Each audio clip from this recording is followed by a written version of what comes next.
Okay, so Money spread. Money spread. 1,817 now. How nice.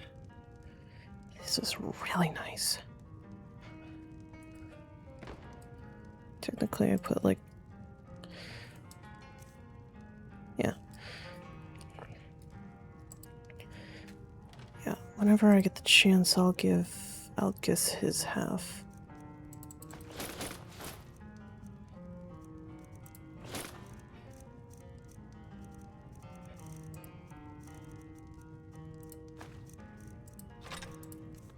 I don't.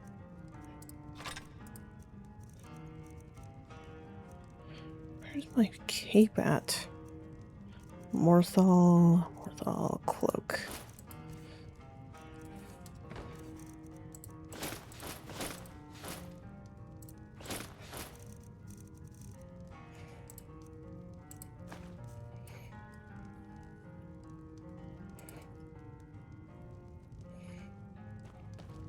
Did I put my boots on?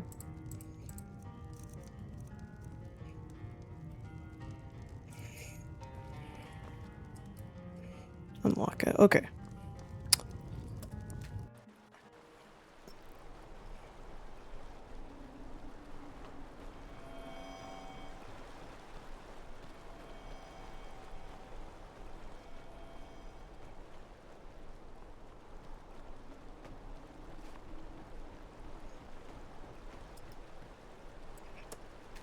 Under your armor, you're wearing this amulet, or... Simona, we are speaking plainly in here. Alright, I just needed to clock in real quick. I'll be right back out.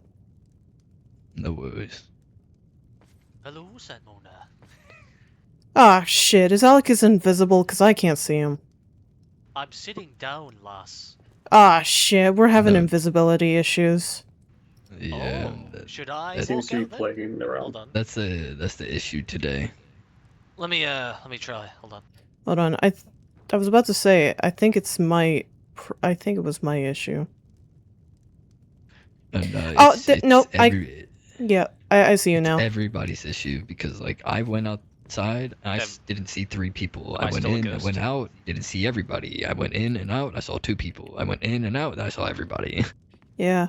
Anyways. Am I still a ghost? No, you're not. Anyways, I got something to give you. Okay. We can do it outside. I mean, they're speaking. All right, but if one of us, it doesn't make any sense.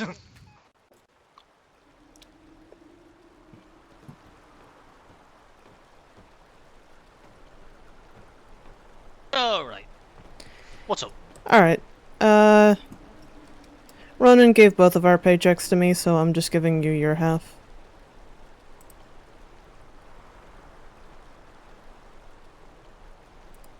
Oh, okay. Oh, this time it's you, huh? I guess it switches every week. Suppose so. At least something like that.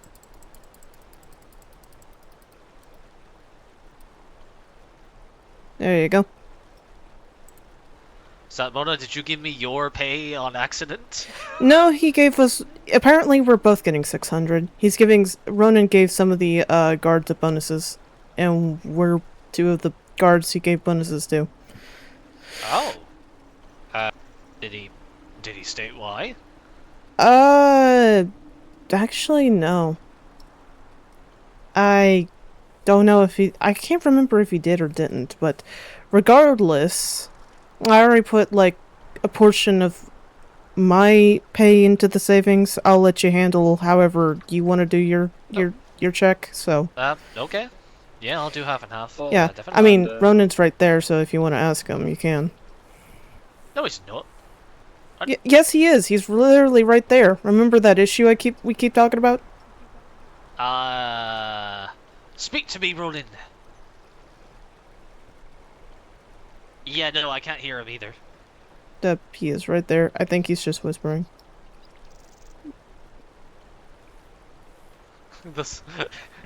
He is with us in spirit.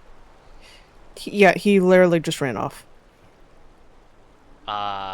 He went to the longhouse. Well, Well, Well, alright. I mean, he's I not guess inside the longhouse, he's outside of it, so you can still speak to him. I'll just go to the inn. This is weird. Just watch. He's gonna come right back out, and he can see you, but he won't be able to see me.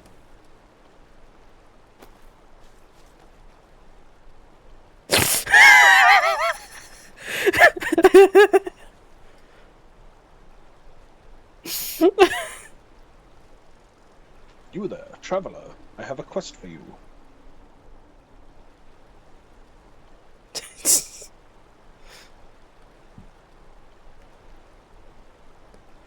He might be putting part of his paycheck away.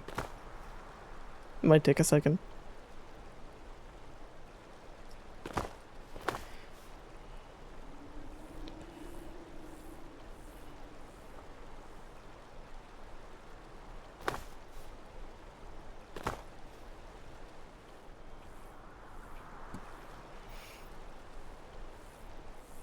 I swear, if it turns out that he comes, if he comes back out and he's actually invisible,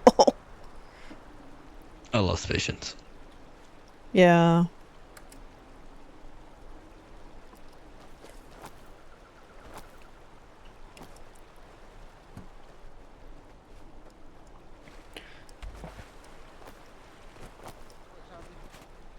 Buy them.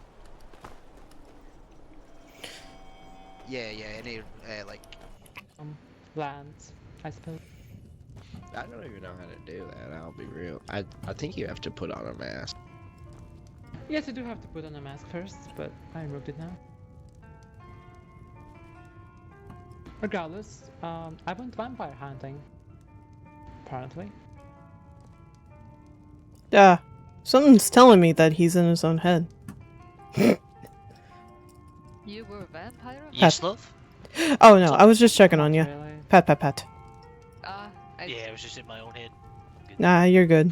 Oh man, I don't think you ever got. I'll your I'll meat see you left back out the at some point. Yeah, might be like this for a few minutes. before So you yeah. did. You're good, you're good. That is okay. It seemed like you and your friend had much to... that this man can regain consciousness as he had a quest for us. He's not waking up. By the 9. By the what, sorry? By nothing, my friend, what? I think he said by the divines. Yes, by the divines. We got you awake, your head was thumping. Oh yeah, I remember now, yeah. You there, travelers, I have a quest for you. Oh yeah. What is the quest, my friend? What the hell is going on?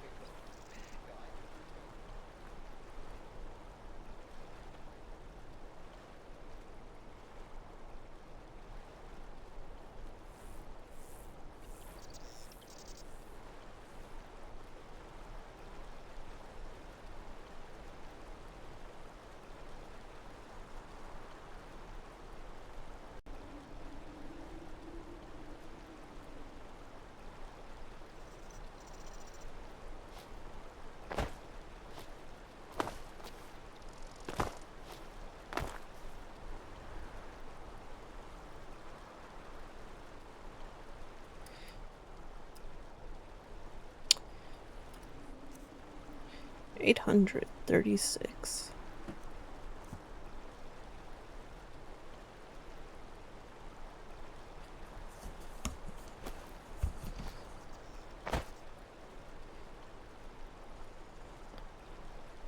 I am Yep, I am recording.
You there, traveler.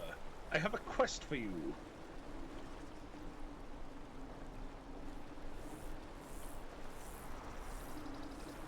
Let's see, is Osmond Baggins like invisible or just simply I just can't or is he just hiding? Let's find out.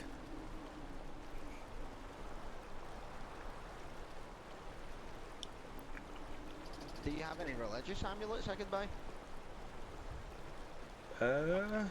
Oh, no, I might he's have not one in my invisible. He's right there. Let me tell you what ones I've got. I've got Akanthor, Sharpcade, Bella. No one is ever there. Have you got any other ones? I think I might have a one of Stendar and maybe another one. Hold on. Go check. Oh, well, we got GG. we got go check, little jester boy. GG. Little jester boy. What's up? This lady's looking for an alchemist. I'm following you. What can I help you with? I am looking to purchase giant lichen. Oh, we do not sell giant lichen. Apologies. We are court ordered to keep and sell them to only court.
Hope that does you well.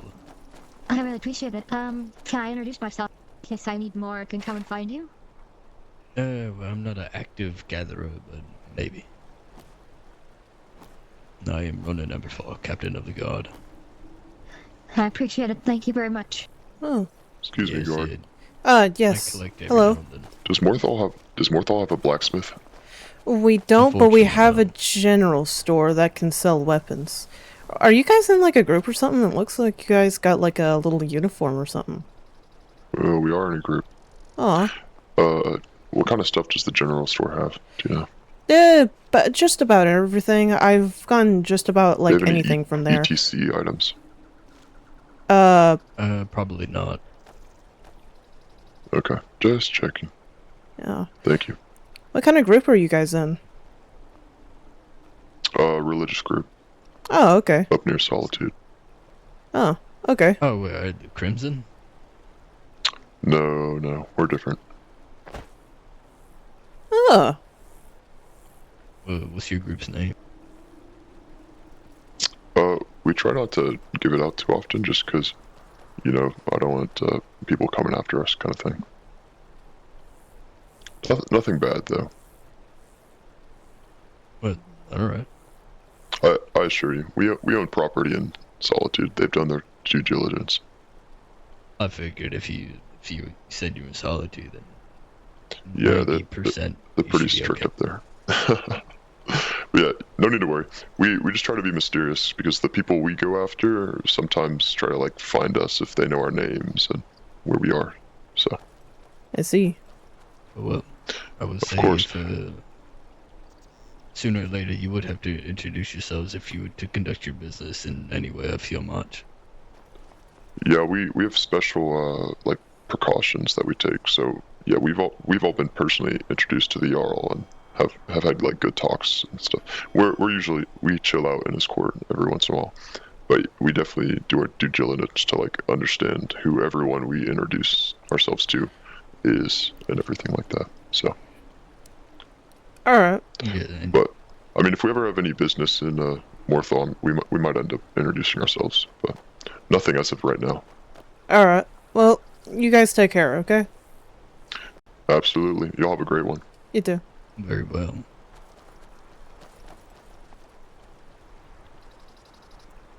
Well, they definitely weren't suspicious at all. Why the fuck do I get a feeling that those guys were cultists? Like, very obvious cultists of some kind. It is hard to say. I really didn't want to bring him in unless we really had, like, definitive proof. The only thing I would say is that he did not need to think about his words. Indeed. That may have been his only saving grace. Yes.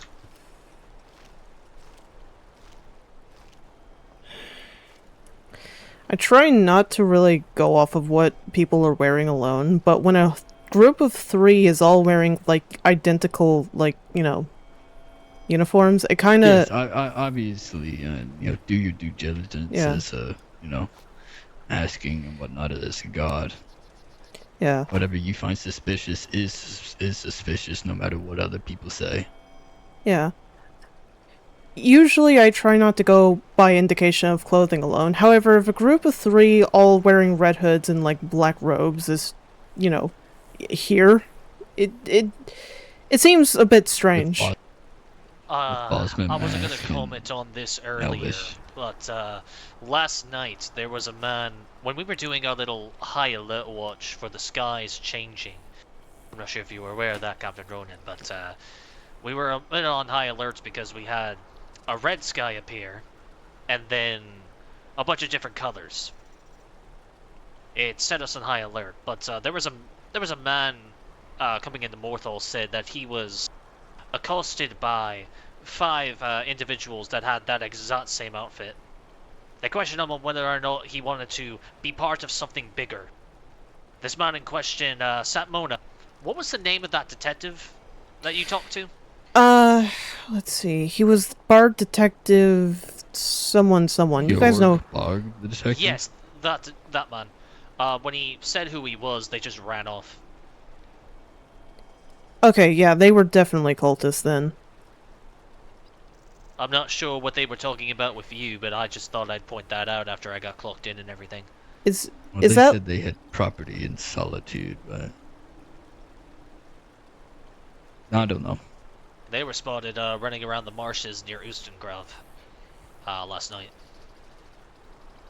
That's where the detective encountered them. I really do think that those 3 were cultists. It's just they didn't really say anything that... While they did say that they were like a religious group, they didn't really say anything else. They were definitely cultists.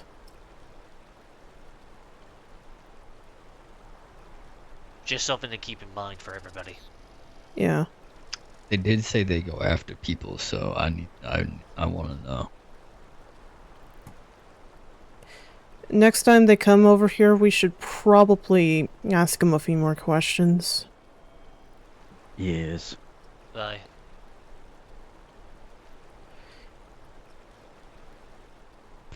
Yeah, I was about to detain them and force them to tell us their names. I was gonna remove their masks and all. Why didn't you? Gut feeling. Alright.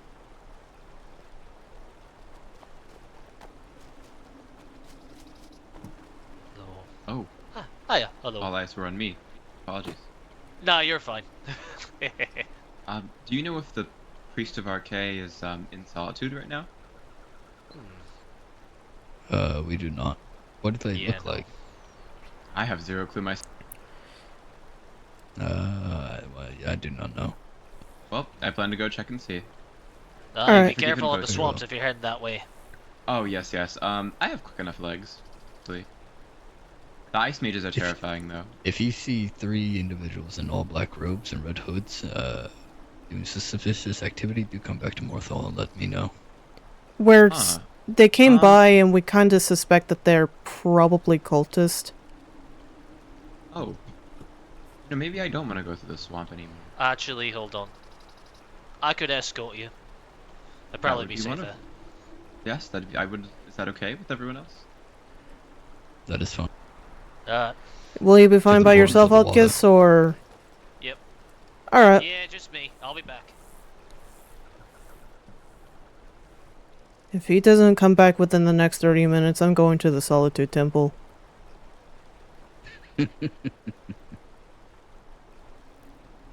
Tail them, Alex. Of course.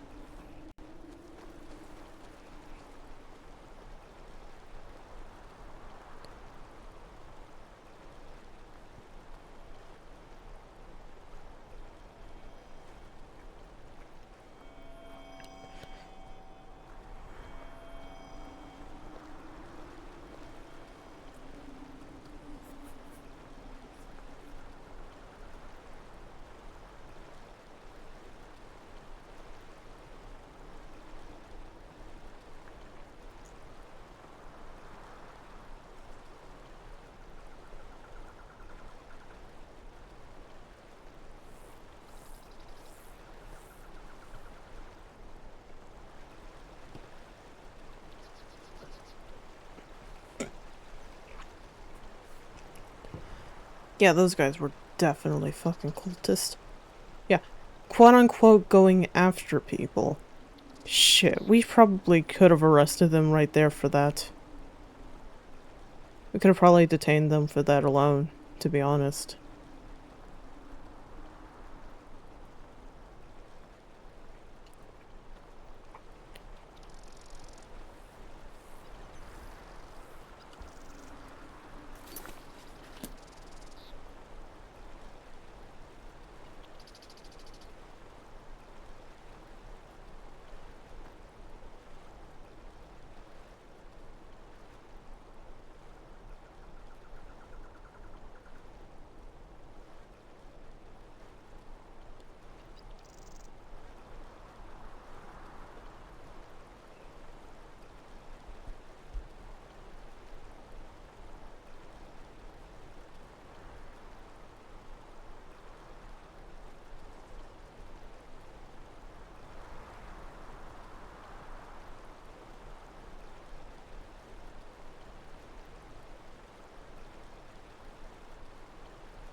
I just realized Ronan is going to the same class as me soon. Interesting.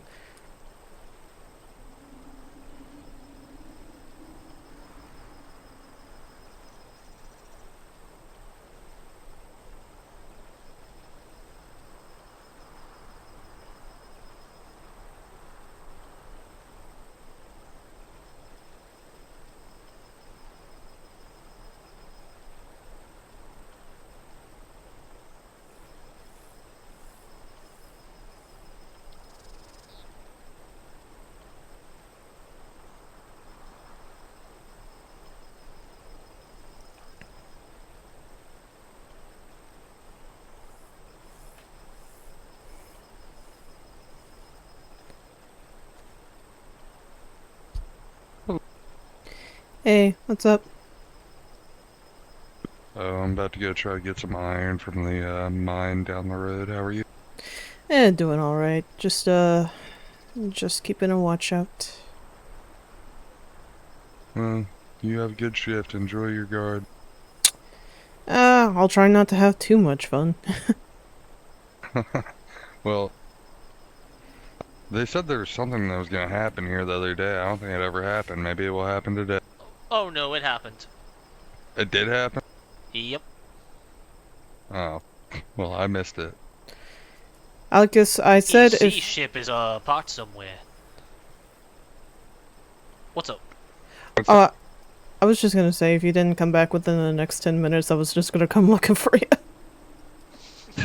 No. Alexis was tailing us and making sure we were fine, and then we were like... Alexis was like, do you see that Good day, ship in guys. the distance? So I was like, no.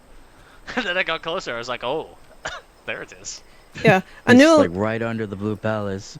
Yeah, I knew Alexnish was going to be tailing you, just because I heard Ronan tell him to do it, but I was gonna go out there regardless in like the next 5-10 minutes.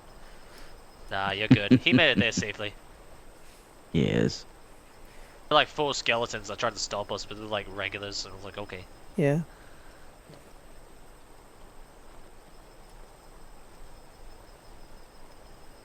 So, we're the only 2 guardsmen awake right now.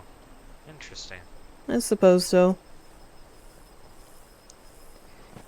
I will mention in about an hour I'm going to actually be taking... I'll probably be going to, I'll be going to Winterhold. Okay. I think Ronan is too, because I looked at the scheduling and apparently he's going to be there as well. So I guess we'll be traveling together. Oh, is it like beginning classes? Yeah, specifically Alteration. Okay. I guess he's taking Alteration too this semester. Well, alright.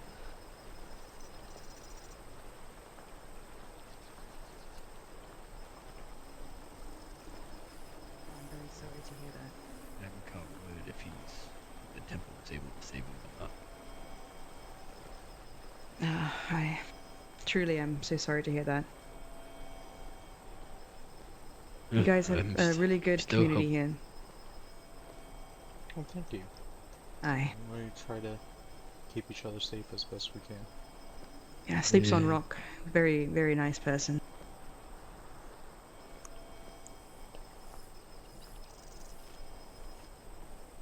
Alright, well, I'm gonna walk around. I'm waiting to speak on Sleeps on Ground. Actually, we have a catering order that we ordered from them for a wedding. I could help you with that, actually. He's inside dealing with it. Oh, very good. Yeah, if he's inside, he can help you, but if he's not, come find me. He gave me a note about it. Oh, very good. Yes, he is inside, so I said I was just gonna walk around, look the Galric, and, I don't know, enjoy this beautiful town. Wait, what was your name so I could tell you? My name is Emperor.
Apparently I didn't actually do that.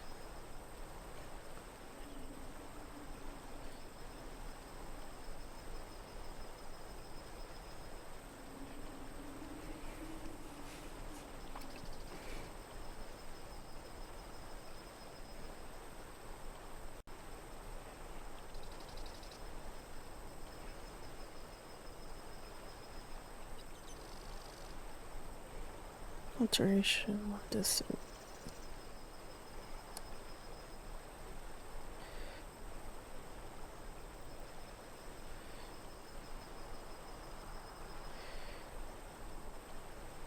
Okay. Well, that's done.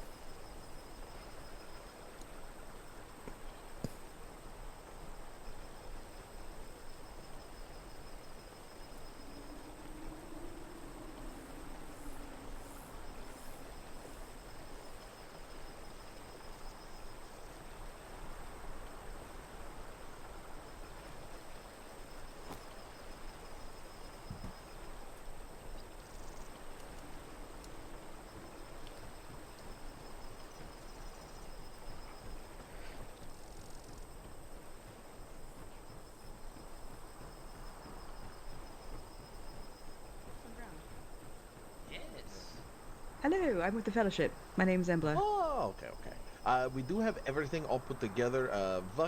Give me just a mo. Actually, if you go inside, I do have staff that do sell and buy food as well. Inside the inn. In the hold or in the of the inn? yes. Yes. No, yes. the inn's just over there. Hi, is there anywhere I could purchase a pickaxe in this fine establishment? You could try the Yeah, general the store. general store if it's open. Yeah. Thank you, thank you. Is it just right down the road? It's Yeah, the it's that middle building building. It's with the, the two-story building just to the right here. Thank you. Appreciate your help. Goes. I would start knocking on wood if somebody speaks at the same time as me again. I'm sorry. You're good. It's pretty funny, actually. Guys, We all want to help so bad. Maybe that's kind of the reason why we took this job to begin with. I don't know. It could just be me. Could be. Maybe.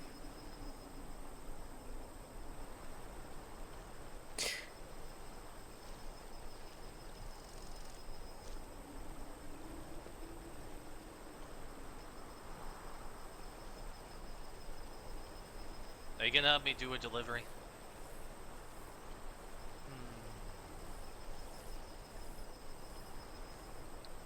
I can see if I can clock out real quick to do this. There doesn't really seem to be much going on.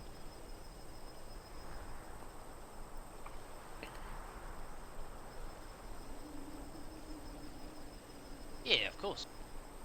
I mean,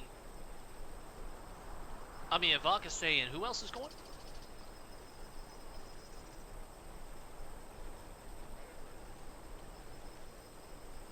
I mean, if this is an escort, protecting the business of, benefiting a business of Morthal, I could probably just be in this uniform. I could ask. Probably. Hold on. Hey, Captain.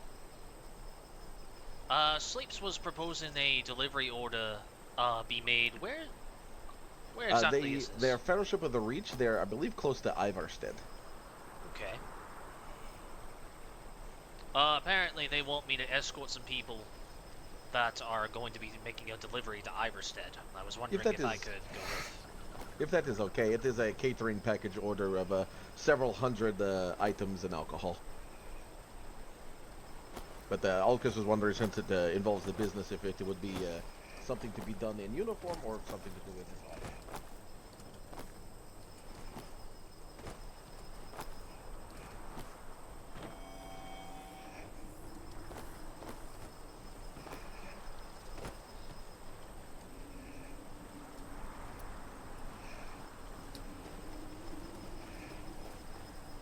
She should be coming back. Pretty much we want to make sure that was okay before, just any assumptions or anything. It's to escort you, yes. It's to escort, well, it's going to talk to Vakase, my employees, to assist the individual with delivering it. And then I will just run the inn in the while they are gone. So it would to escort your employees. Hello, yes, on a business delivery. Thanks yes. again. Take care. You too. Yes. Samona can go with you. Okay. Sorry. Well, Samona, you're going on a trip. I don't know how long it will take her to come back, but we want to, like I said, we wanted to clear it before it just became, if there is anything pops up. Yeah. Very well. I would just, if anything, remind your employees that they are to bring my guard back as soon as possible. Yes, absolutely. It should just be delivery, drop off, come back. Yes, and I'll hold them responsible. Oh, and if needed, I'll compensate Satmona. You hear that, Satmona? Come back to be safe, okay? No promises.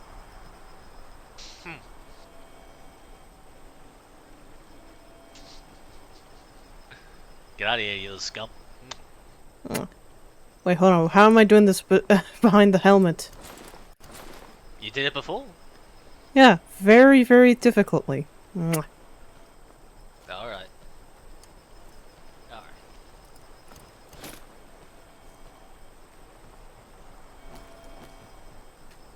Essence, dude. How much are you wanting for all of it? For the whole lot, I'd have to do some math. I don't even know the prices, really. I know For most of them. For just the honey, I'd do 1.5. Okay. And how much honey you have? 23. So 34 rounded down.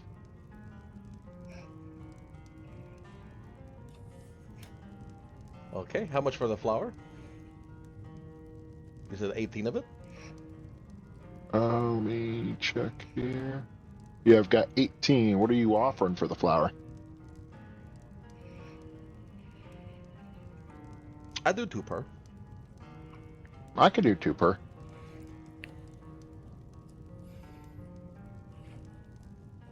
So that brings us to 70.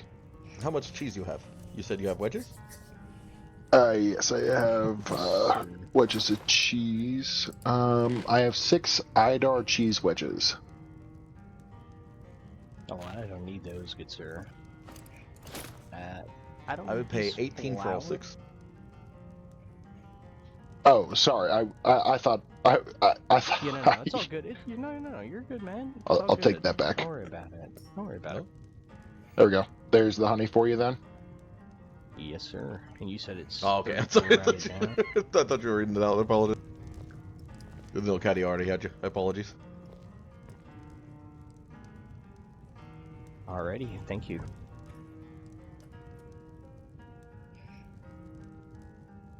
All right. Who wanted the flour? I'll have the flour and the honey if Cadio did not buy it.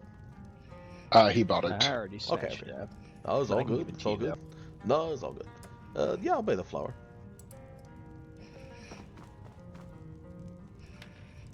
Should be 36.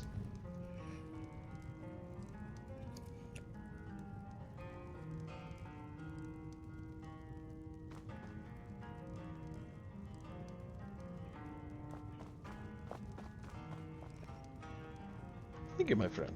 Are you interested in anything else? How much are you selling the mead for? I'm going to be honest. It's something I picked up, but I have no idea what the price is. I'll give you 4 septums each for them. That'd be fantastic.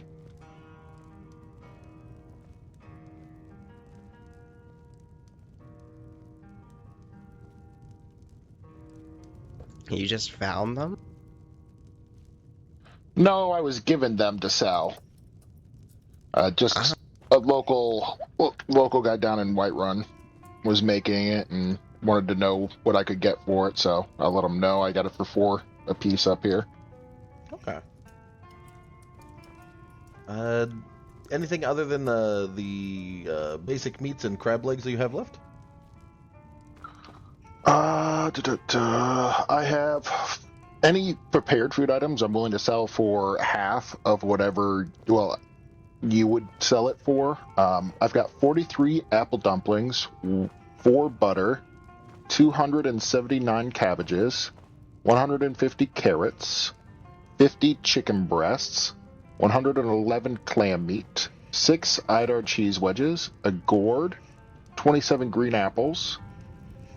I've got 51 it's not grilled, sorry, just regular Horker meat. 3 jugs of milk, 12 leg of goat, 5 mammoth cheese, 96 mud crab legs, 29 rabbit haunches, 199 raw rabbit legs, 31 red apples, some salmon meat, some tomato soup, some vegetable soup, and some venison stew. How many carrots and leeks did you say you have? Let me look. I have 150 carrots. I don't have any leeks. I sold them all to the last person I ran into. Okay. If you're willing to accept, I would pay 4 for all of the apple dumplings and buy the carrots at 1 septum each for a total of 322 septums. Sounds good to me. Okay.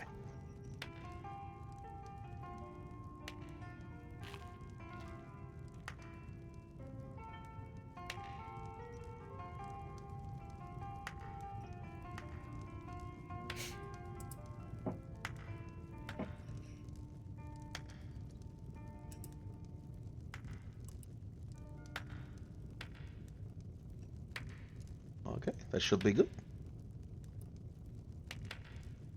Okay, thank you, my friend. I think that's everything I am wanting, Vakase, unless you're wanting anything? Do you have any blue mountain flowers or something?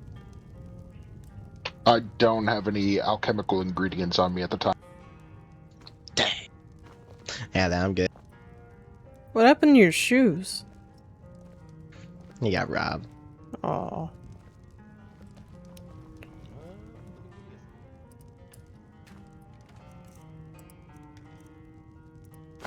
Such is life when all you could do is walk.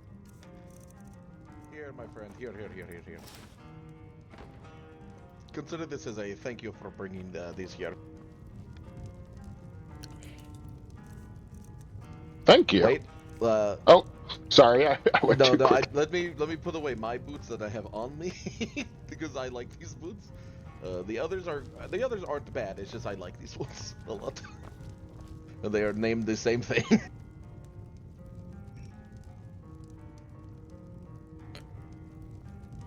Okay, it didn't put away my boots. Apology.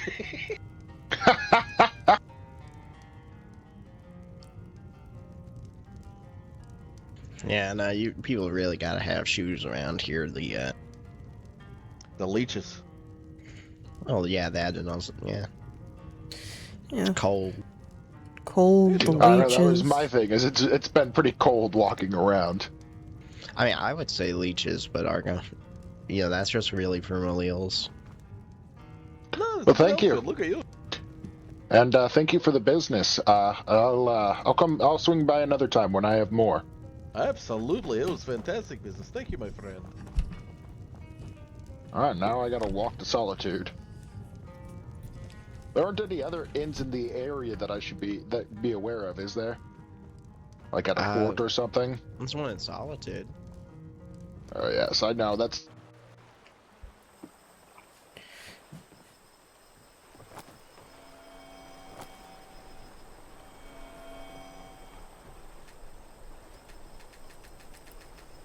Yeah, I do.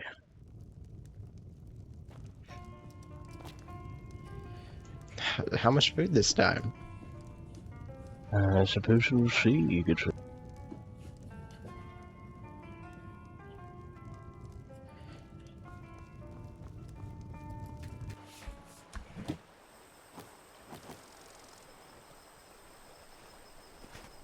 like your red clothes.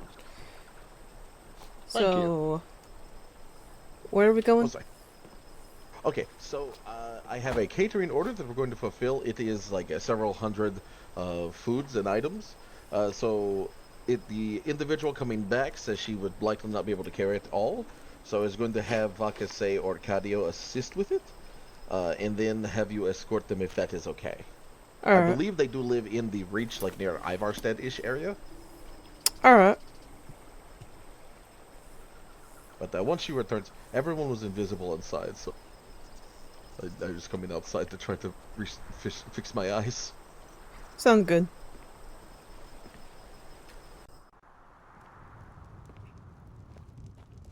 Okay, everything's good now. Vakase Cadio. Yes. Oh, What's Vakase, up? you're so invisible. So Imbla is going to go back and get the payment, and she said she would not be able to carry it all, so she asked for some assistance in carrying it.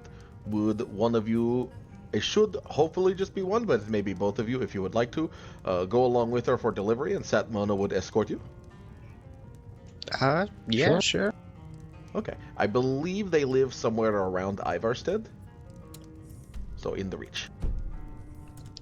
Are we going there with her, or are we just going straight to Ivarstead? Yes, when she comes back, you'll just go with her wherever she's needing you to go.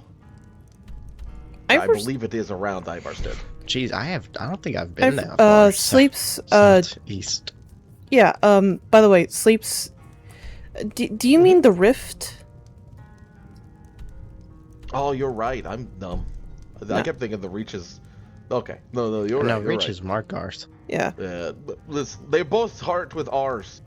I understand. Sometimes I mix up Whiterun and Winterhold and Windhelm. Same!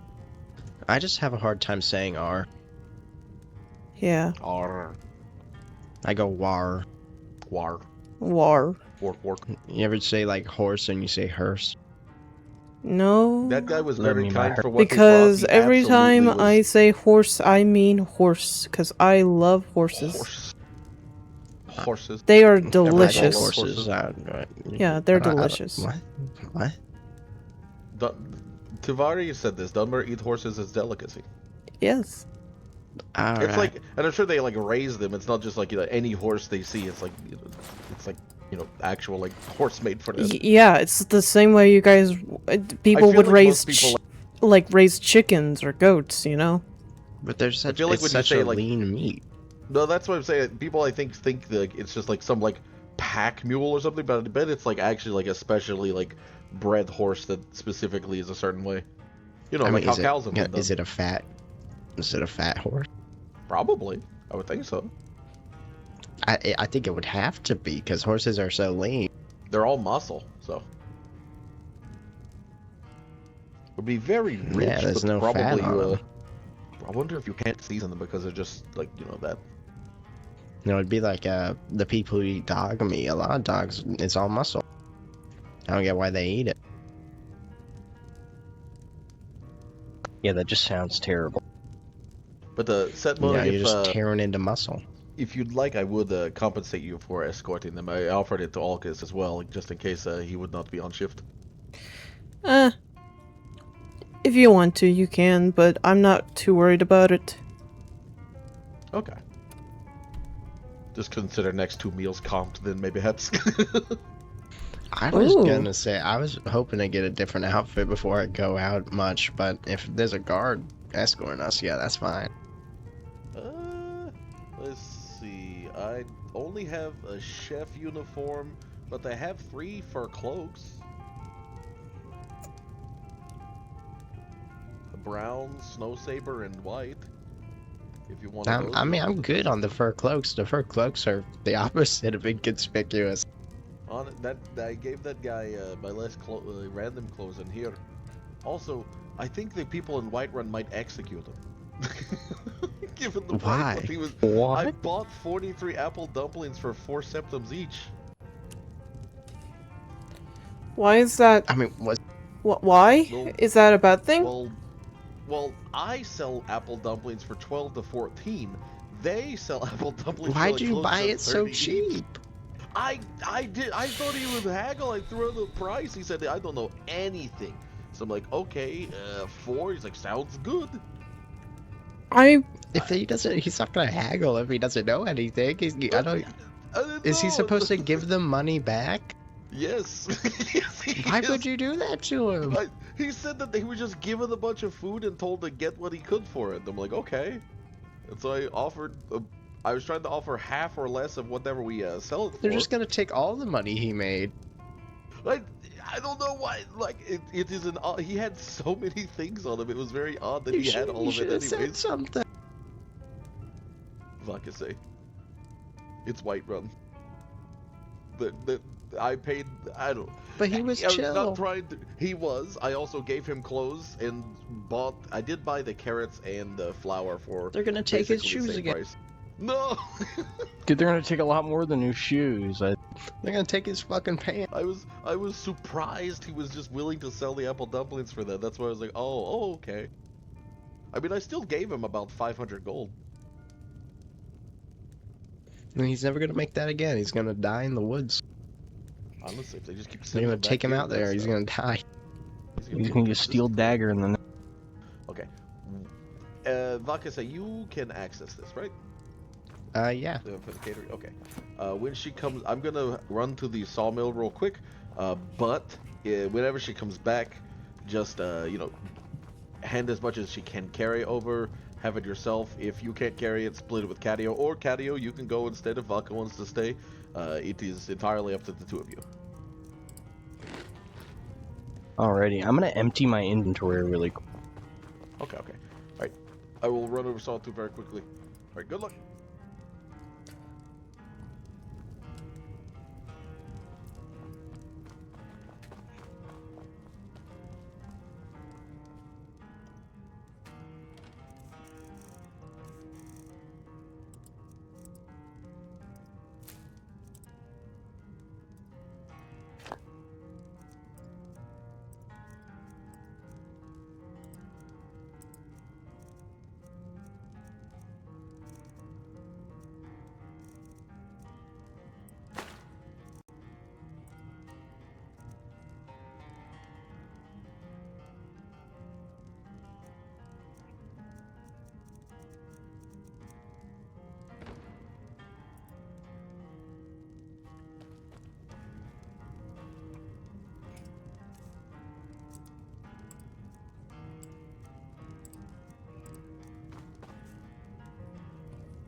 Okay, my backpack is empty and I'm ready.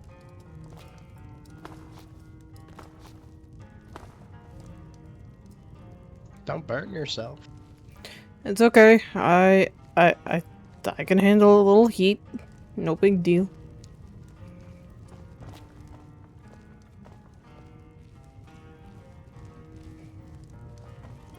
Yeah, I can carry it all.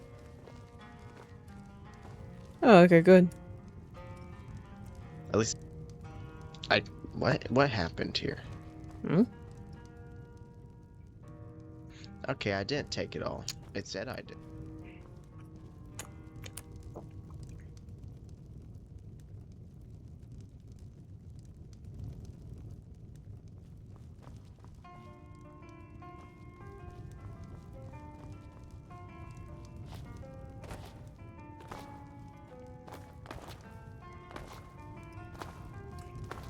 Yeah, I can still carry it all. Awesome. So, are we waiting on anyone in particular, or just... I mean, they said they were gonna bring someone here. Okay.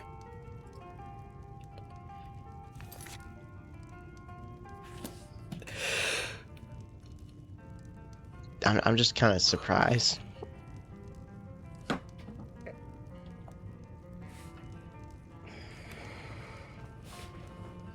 request, I'll put my food up. Yeah, Since just I'm to not make gonna be sure. going anywhere. I feel like they should be able to carry the food then. It's only what, like 100 pounds? They're not too heavy. Alright, you Indeed. still want me to go? Want me to hit you back? I mean, we can just go to Iverstead, can't we? Do we need them to grab it? I feel like, oh, hey, Embla, are you here for the Hey. delivery? Aye. Well, I have it all on me. I was actually surprised by how light it was. Oh, is it light? I might be able to take it back myself then. Yeah, it's like 100-ish. I'll just, oh,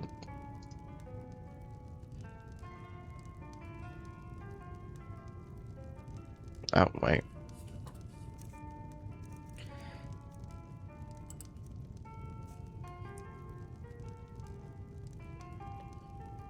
Yeah, it'll take a minute. That's alright, take your time.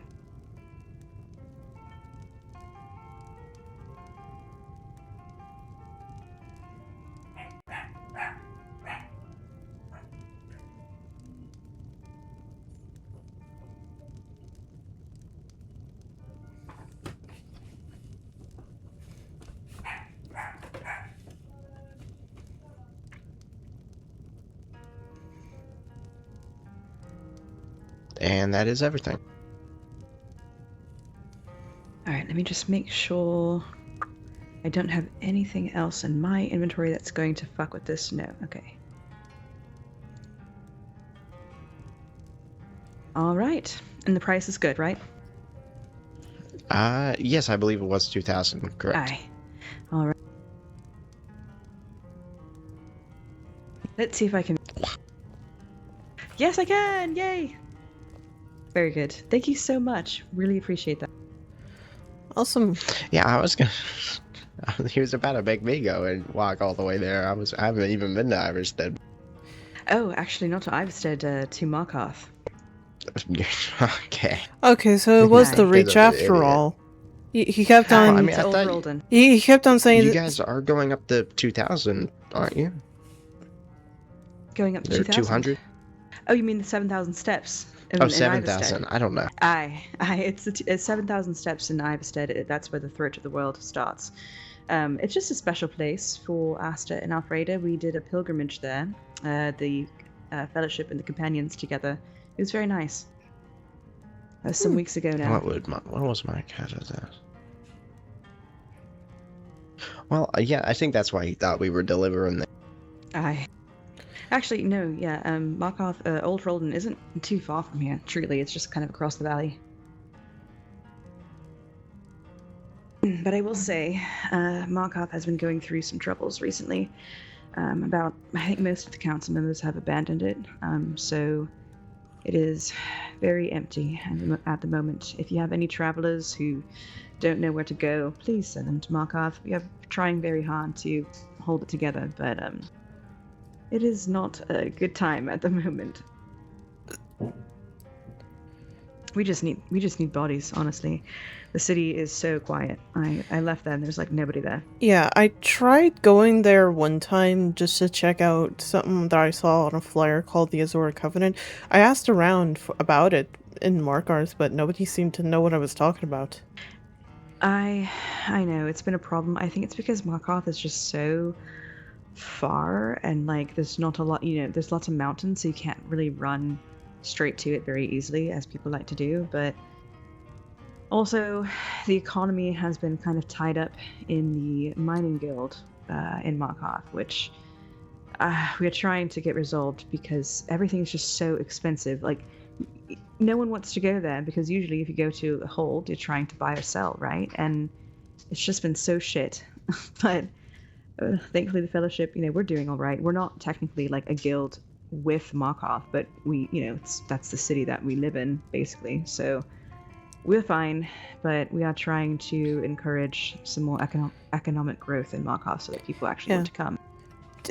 Do you know anything about that group? I've been trying to find, like, anything about them. I saw flyers about them, but every time I go there, nobody knows anything about it, apparently. I don't think, well, that's the problem, is the kind of, like, insular, and so I think the new people who are rising, because, I mean, it's just the rest of us left, the people who've been there from the beginning that are still there, so I'm hoping that it does seem like some council members are wanting to discuss that, because it's actually causing a problem for the city itself, and it's just not really fair to the rest of us who are not miners to, you know, feel the effects of such a tight, strict economy, because the prices that they set are just ridiculous. And, you know, when you can go to Solitude and buy something for much cheaper, like a set of armor or a weapon, you know, it's just like, why would you even go to Markarth, you know?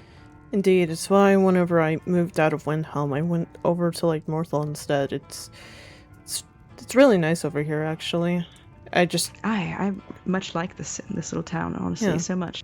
Indeed, and it's just right next to Solitude, which has, like, if Morthal doesn't have it, then Solitude probably does, right?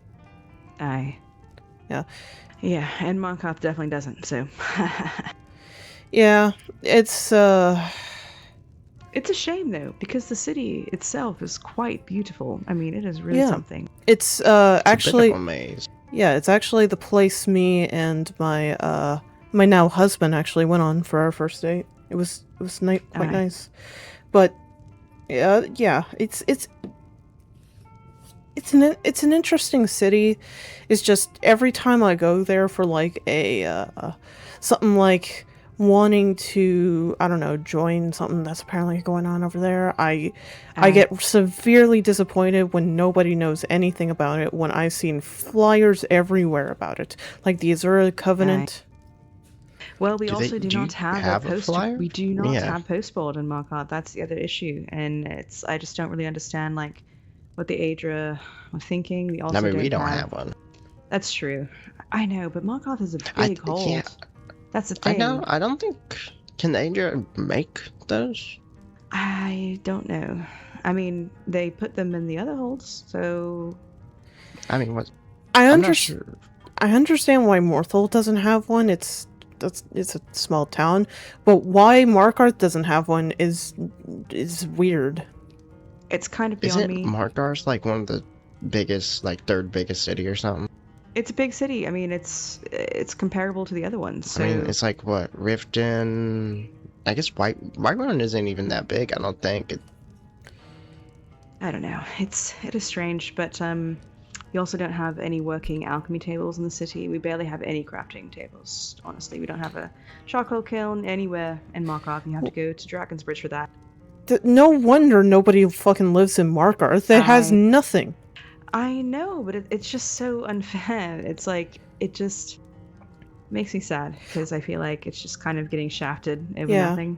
Yeah, I mean, okay. Morthal has like an alchemy table that doesn't work, and it's like, okay, it's no big deal. We can just go to Dragon's Bridge or Solitude to use like an alchemy table. It's just like a hop, skip, and a jump from here.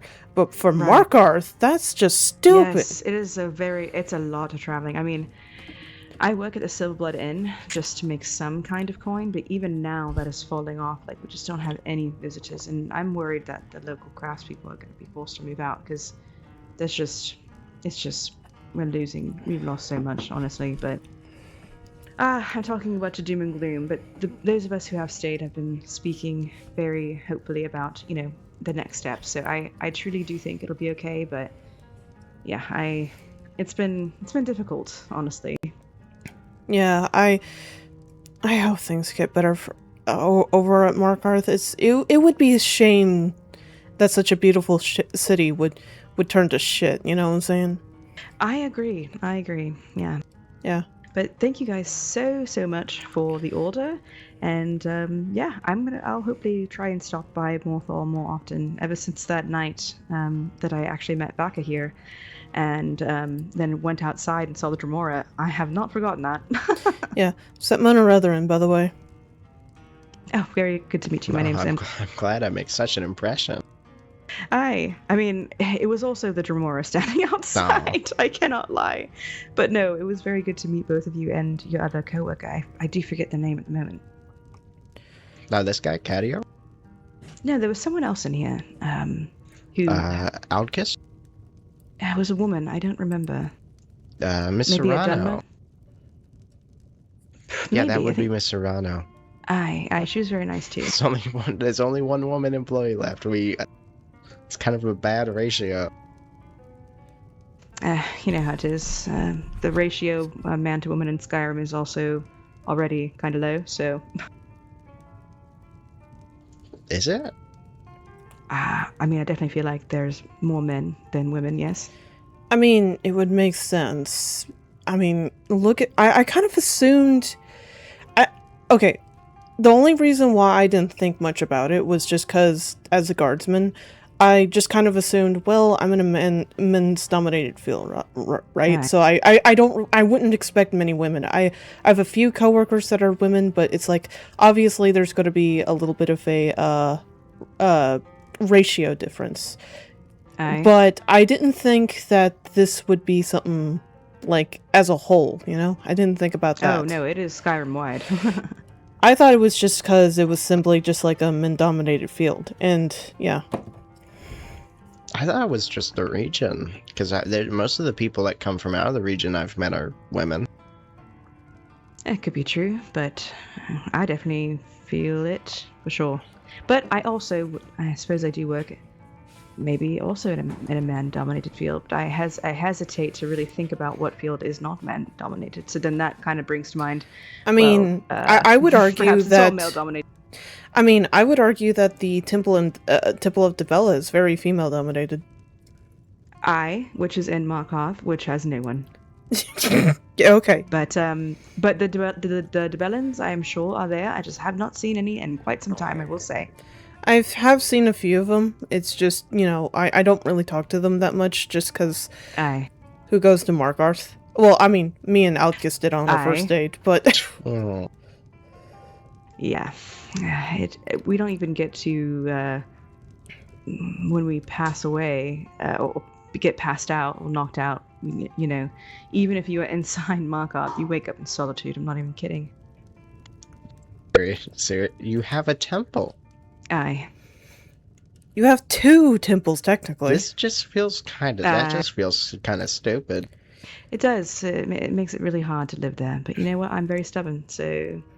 Fair enough. Isn't that like a trait that most Nords have, though? Yes, this is true. I mean, I'll say it's like my favorite looking city. It's got a great vibe about it. That's what everyone says. I'm surprised not more people We all live think there. that. I know, but you know, you need more than just looks you need like a working economy and people to fill it. You know, so. you have the whole like Dwemer ruins and everything. You got Aye. all the research institute and stuff. I know it's crazy. And then every It time is I go beyond me. there to try and join like a group that apparently took up residence in Markarth, you can never find any information or anyone a part of that group. And if they are a part of that group, then they're busy doing something else. Aye, it is a problem. Yeah. I don't know.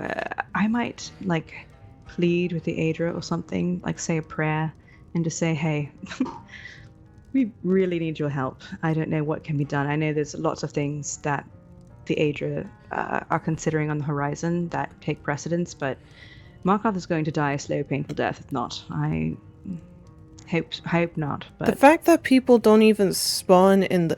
People spawn in Riften when they die, if they die in the Rift. Aye, and Markarth is not even a place that you can spawn in from, you know, it's not even a place you can travel to in the beginning either. That is so freaking weird. It's a major city. And there's no carriage. There's no carriage to Markarth either. That is so weird. Jeez. Aye, I I had know. a friend who wanted to go to Markarth at the start. He had to go from Solitude to Markarth. Okay, I just gotta ask, also what I why thought. does the Weird. Aedra hate Markarth so much? I don't know. I would love an answer to that question.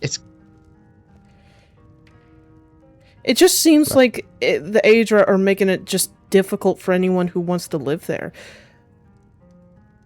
Yeah, I don't know. I know in the beginning we struggled a lot because we didn't have it was not a hold, we didn't have a Jarl for a really long time.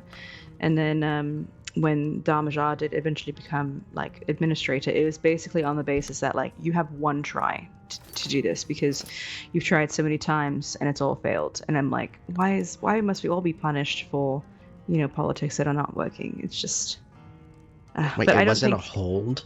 it was not a hold, no. How can you make the rift not a hold? Who would have power over it? Bandits, Rorik's which is what it dead? was for a long time. I mean, it did not have a Jarl. I mean, it was a hold, but it wasn't like there was no council, there was no government. It was just a crazy Wild West place. But yeah, I mean, I don't know. Maybe my prayers will go unanswered, but hopefully they will at least address an issue that maybe they're just not sure about. I don't know. Yeah.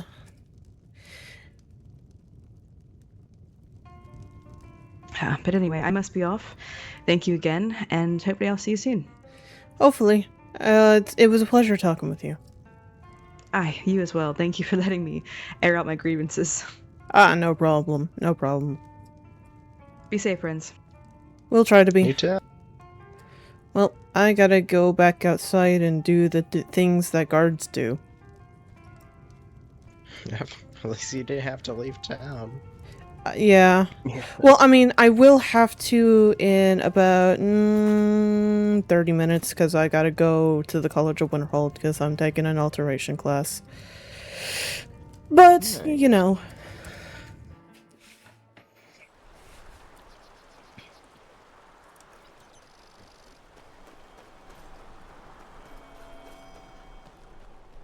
Okay.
Morthal, you go up a little. Sometimes I stop by. I know we're not gonna stop at the minor place up ahead, but I stop there, talk to the North Star Rangers. Hi, Wes.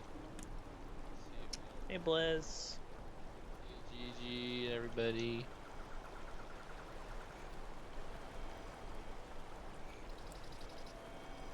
Yeah, I saw his armor.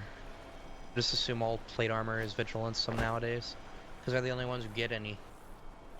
I would like plate armor. Vigilant. 300 septums a week.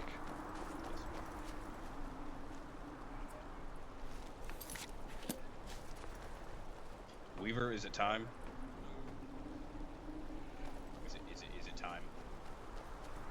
Only Ocelot was there.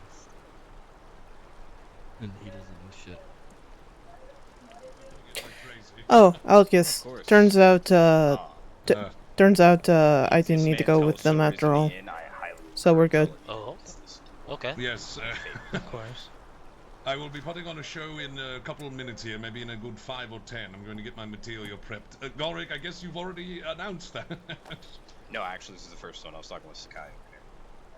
Of course. I believe a bunch of people just I'm having a stroke. Went Headed to Snowhawk. There was only like 2 people. Imin was one of them. Yeah, Alex Nash was also one. Feel free to just send a runner up there and be like, So "Yo, that come down here."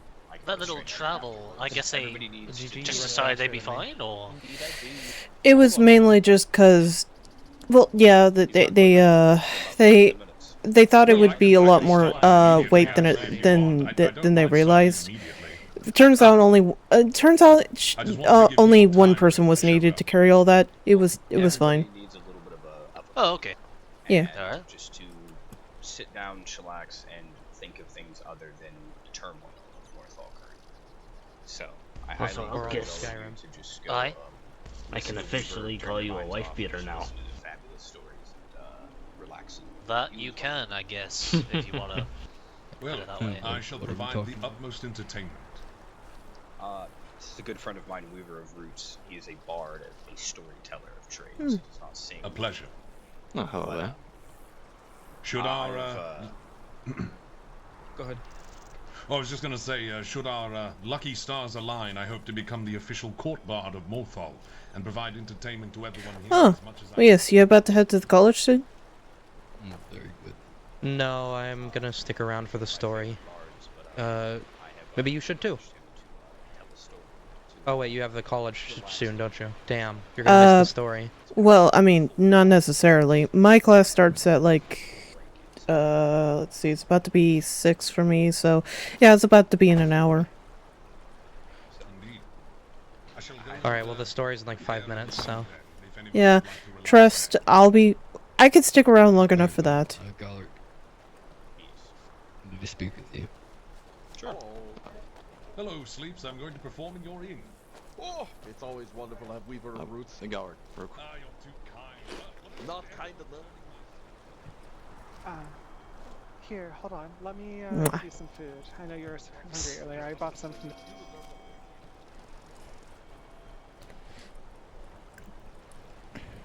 By the way, Mona. Oh, thank you, Michael.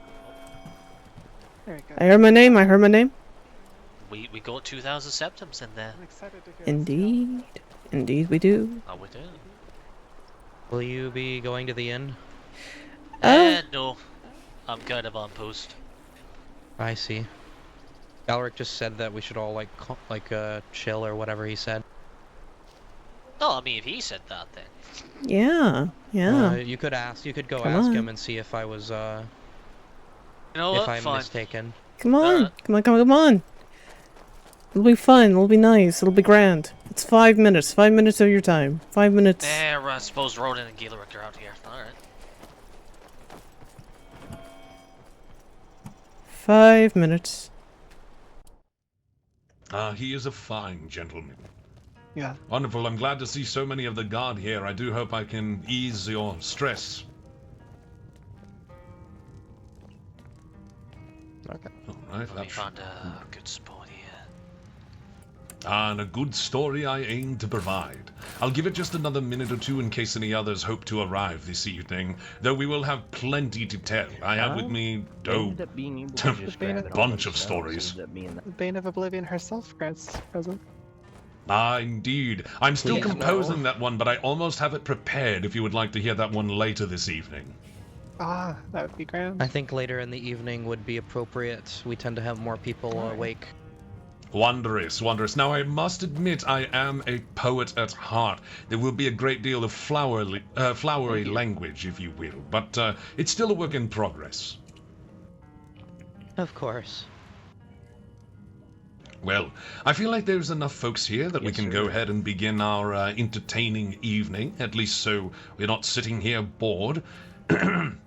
Thank you everyone for arriving. Golric has said so much about the wonders here in Morthal and has clearly talked about me to a great deal, so I hope to live up to your expectations.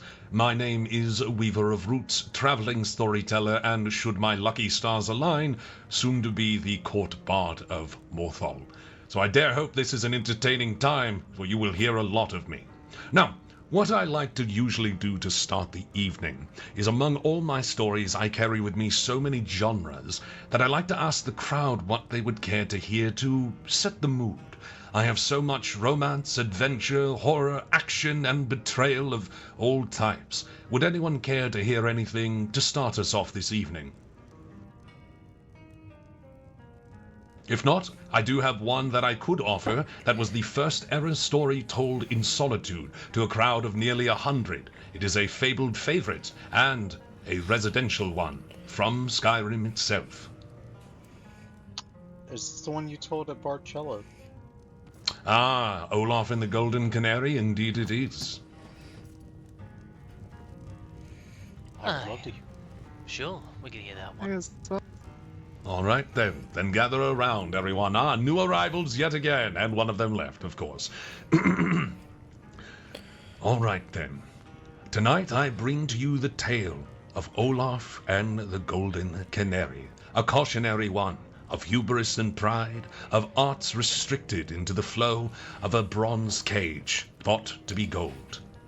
Now, once upon a time, as Skyrim took her first breath, the woods all around were filled with such wondrous creatures, the mountains dotted with a sea of flowing green, where the breeze itself made what we call fresh air stale by comparison, and the nights were filled with the howling of wolves most free. But, my friends, these were not just mere wolves, for in the woods far to the south, near what we know as Skyrim's border, there lived one wolf in particular, bigger than any Jarl's longhouse, who stalked through the towering trees like a dog through fields of wheat. This creature, who swallowed elk whole as a snack, was known as Olaf the Glutton. Now for almost a century this towering creature stalked these lands. No beast nor man nor fish in the sea or birds in the air could escape when his cruel visage fell upon them, and his maw opened wide to swallow the sun itself, should he desire it. But one day Olaf was prowling through the woods, hunting for his next meal, when he so happened upon a wagon. Now this wagon had been destroyed, left to rot, and the traveler lay dead on the dirt. Now as Olaf sneered at the thought of scavenging, his belly rumbled, and so he lowered himself to feast on the Nord's rotten flesh. But just as he opened his mouth, he heard a most magnificent tune. As he lifted his head, he saw in the trees a beautiful golden shape, happily singing a tune. For once, his hunger quieted, and he listened as this shining creature sang and sang and sang again. When it finally finished, Olaf opened his mouth to speak. "Who are you to sing so sweetly, creature?" His voice was so deep that it shook the very trees. In fact, it nearly uprooted one of them. "Me? Why, I'm just a canary. I sing my songs everywhere I go, to anyone who shall listen," the canary chirped quite happily. "Why is there such joy in your songs? Are you happy?" Olaf questioned, for it was quite an alien thing to see in these woods, especially near him. These woods were filled with all manner of monsters as well, none of which knew these wondrous songs. The chirping creature would definitely not live to see the night at this rate. "Why, yes, indeed I am. For now that that man has died, I am free. He kept me in a cage for so long, but now I'm free to sing as I please." The canary would flap its wings, puffed out its plumage, and chirped once again with joyous serenades. And Olaf noticed in the wagon, among other bits and baubles made by man, there was a tiny black iron cage with a roost. "Well, keep singing. It is beautiful," he growled before continuing with his plan to eat the merchant, and the canary happily obliged. Now, Olaf, for the first time, enjoyed peace with his meal, and over the course of the next few days, the canary followed him wherever he would go. Now, this is a good time, everyone, to remember to stretch your legs now or a bit later, whatever you see fit. Now, the canary followed him wherever he would go, and as the days dragged on, Olaf awoke one morning to find his shimmering friend staring at the mountains far, far away. "What catches your eyes, little one?" Olaf would ask. "My wings ache. My heart yearns to see new lands." "New lands? Are you unhappy here?" No. I've had such fun, but I feel it in my heart. The call to go to new places and sing my songs. I'm afraid that today will be my last here, my friend." The canary seemed quite sad, but instinct had taken its hold. Olaf's heart sank. His belly ached once more, and the fear of being alone clawed its way into his mind. The day slowly went by, and the fear gripping over him grew, until finally he could stomach it no longer. "My friend, Olaf muttered to the canary as they gazed at the setting sun. Yes, Olaf? I am going to visit another. Would you mind terribly waiting here for me? I dare not ask you to follow me to such a dangerous place. Olaf would not even wait for his friend's response, as he simply wandered deeper into the woods. Now as he wandered through these dark lands, untouched by man, a place untouched even by time, not even the sun would pierce through the canopy. Light was a foreign concept here. He marched far and wide until he found himself staring at a little shack in the woods. Now, Olaf waited a moment, eyeing as the smoke rose from a little chimney. He then approached, laying down in front of the porch, and growled, "I require your aid, witch." His voice vibrated the earth beneath his feet, shook the foundation of the shack, and even again the trees themselves shook in fear, their ancient roots trying to pull away from his monstrous voice. After a moment, the door to this shack opened, and an elderly woman stepped out. Her haggard appearance, wispy grey hair, and sneering glare aimed at Olaf were all accompanied by a scoff. "And what business do you have with me, you old beast? Have I not told you time and time again to leave me be? I want nothing to do with you." "Spare me, you old hag. I let you live in peace on my land, and you will do what I say." "If only to make you leave me alone in peace. What do you want, beast?" The witch had requested quite harshly, and Olaf would tell her his plea. The land would be dead without his friend, his dear canary. He wished nothing more than for the song to remain with him. As he made his plea, the witch waved him off. "I have heard enough, you selfish creature. That's what this is about? What would you give me in return?" "Your life, and I will allow you to live here still unbothered until I see fit otherwise." "Monster is what you are," the witch hissed before she clapped her hands together. Threads of magic, blood red and screaming with arcane sorrow, were pulled apart at her fingertips. "Are you sure this is what you want?" Her voice carried caution. But Olaf growled and raised himself to his feet. "Continue, witch! Make the song forever mine!" Suddenly, the forest grew quiet. The birds, the bugs, even the wind itself quieted as she clapped her hands together. "As you have requested. Now be gone." The witch spat before entering her home and shutting the door. Olaf scoffed, pleased to know once again even witches bent the knee to his fearsome visage. As he returned home to his cave in the mountains, the sun had long since set. Pardon me. The sun had long since set. Night blanketed the land, and he found his friend, the little canary, sitting somberly in a cage within the cave. As Olaf entered, the canary perked up and happily chirped. My friend, 'tis a most terrible thing. One moment I awaited your arrival, and the next I was suddenly locked in this horrible, horrible prison. Please, free me. My wings, they ache to stretch wide in the open sky." Now this angered Olaf, bubbling until he could take it no more, and he snapped, "How dare you! I feed you, I care for you, I keep the predators away, the monsters at bay, and I ensure the trees themselves shake to drop you the greatest seeds to eat. I stomp the ground, and the fattest worms come crawling out, yet still you try to leave? Why?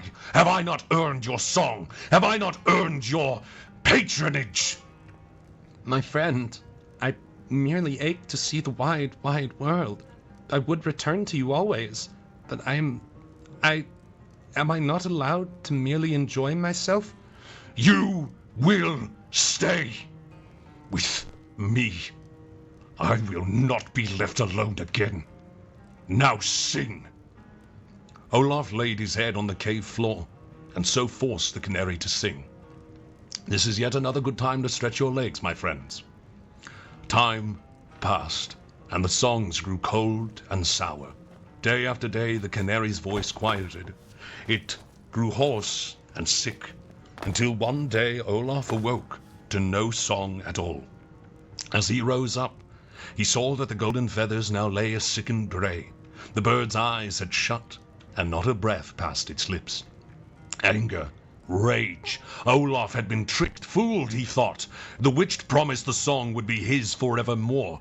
In a fury he raced back to her hut. The trees were torn up by his charge. Everything fled his path or was crushed beneath it. And as he descended upon the clearing, he charged her hut. But the moment he pounced on it, the home vanished. Her cackling laugh encircled the clearing, and Olaf barked madly. Witch! Witch of the wood! You lied to me! I demanded the song be mine, and now my friend lays dead! What trickery is this? No trickery, dear wolf. The song is yours forevermore.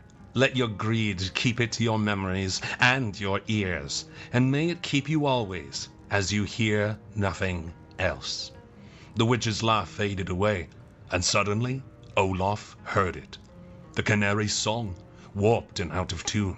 The trees, the grass, every crunch of his paws on the ground, the gust of wind, the soon even the pattering rain upon the branches above his head, every sound was the canary's song. Out of tune, out of sync, and louder, Olaf could at last hear nothing but the song. His own gnashing of his teeth, his howls, his pain, it was all the song, and it carried with him until his greedy heart had finally stopped. And that, my friends, is the story of Olaf and the Golden Canary. Thank you for your time, I much appreciate it.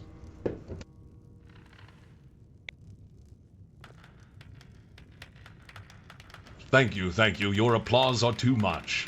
Much appreciated, my friends. Well, given that the night is still young, I have plenty more I would like to share. But I would like to turn it over to our new arrivals as well. Yes. Yes. Is there anything Don't I can do it too fast. Yeah, you're getting tipped. Let me. Oh. I would like to say this is for the love of the craft. My goal is to entertain you, but I do accept any donations in order to keep me fed and a roof over my head. Oh, thank you, Sips. Still, as I always say, your ears are the most valuable currency. Thank you. Now, I would say, if there's anything else... hold on, Sleeps, hold on. Oh, yes. If there are anything else, food or coin, please save it to the end, as I would very much like to keep everything rolling to entertain you. And if you are not able to give tonight, you can find me at any time. My goal is to be the court bard of Morthal, of course, so you shall hear and see me a lot, if the stars align. Now then, let us continue with something else. I once again turn it to the crowd. You have heard a story of caution and a bittersweet tale. But allow me to ask, is there anything else you might like? Glory, adventure, perhaps love or betrayal? Is there anything that might catch your ears, my friends? Perhaps something a little lighter. Of How about a course, tale of of course. action? A tale of action. Of glory. I actually have something that is both light-hearted and action-packed. Allow me to tell you the tale of a dear friend of mine, and one that gave me a most humorous adventure in High Rock. Allow me to tell you the story of the Knight of Roses. Now, before you start, oh yes, go ahead, sir. If the guard wish to continue to hear this, go off duty. Of course. Let me do that. In a moment before we begin, my friends.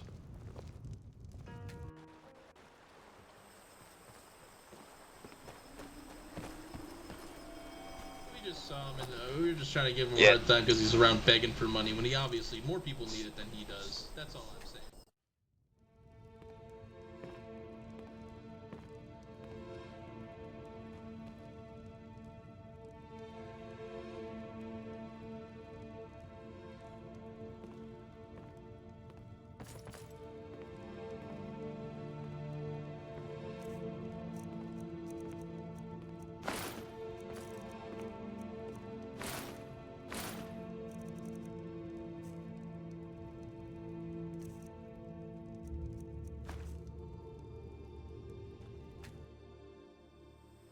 Happy begging.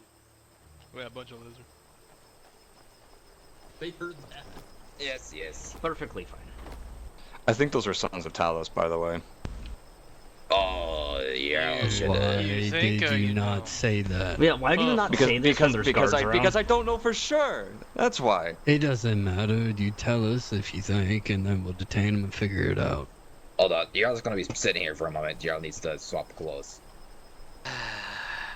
You should have said something. I wanted to kill them. Well, fuck it.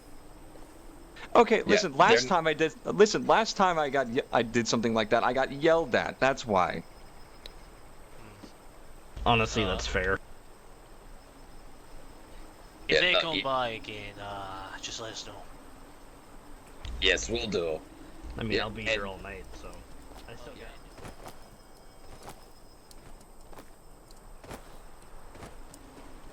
Got 6 hours. You know what? I think I'm gonna stay out here. I got a feeling my eyes are needed.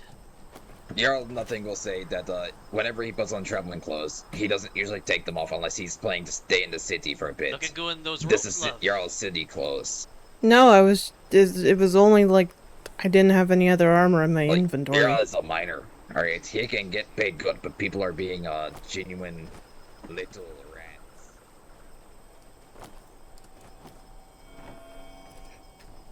Prepared about the weather and how dastardly it would be if it were to rain on his shining armor. Of which, I will admit, my friends, his armor was quite shining. Silvery in nature, with a beautiful hue and slight bits of blue and gold etched into the pauldrons. He looked like a knight straight from one of the storybooks. Now, he also was a tad eccentric, as I decided that this man would be a most amusing muse to follow until I reached where I needed to go. I offered if Derek would like to travel with me, and he agreed, offering to protect me in my endeavors. Now, I didn't ask for protection. I have been to High Rock a number of times, and certainly it has its quirks, as all places. All of you know the quirks of Skyrim, after all. Such a peaceful place, and yet also not. But Denick was quite insistent, and I thought, what the heck? A little bit of a knight guarding me? I would feel like a king. So, Denick agreed, and I agreed as well. As we traveled, our first stop was at a bit of a waystone, a marker to tell us where the roads would break off. Now, Denick had gone into a sudden tirade about this particular rock being an insult to one of his great ancestors. And I thought, what exactly could a rock do to insult your ancestors? And he said, the cut of its jib was made by a mason most foul.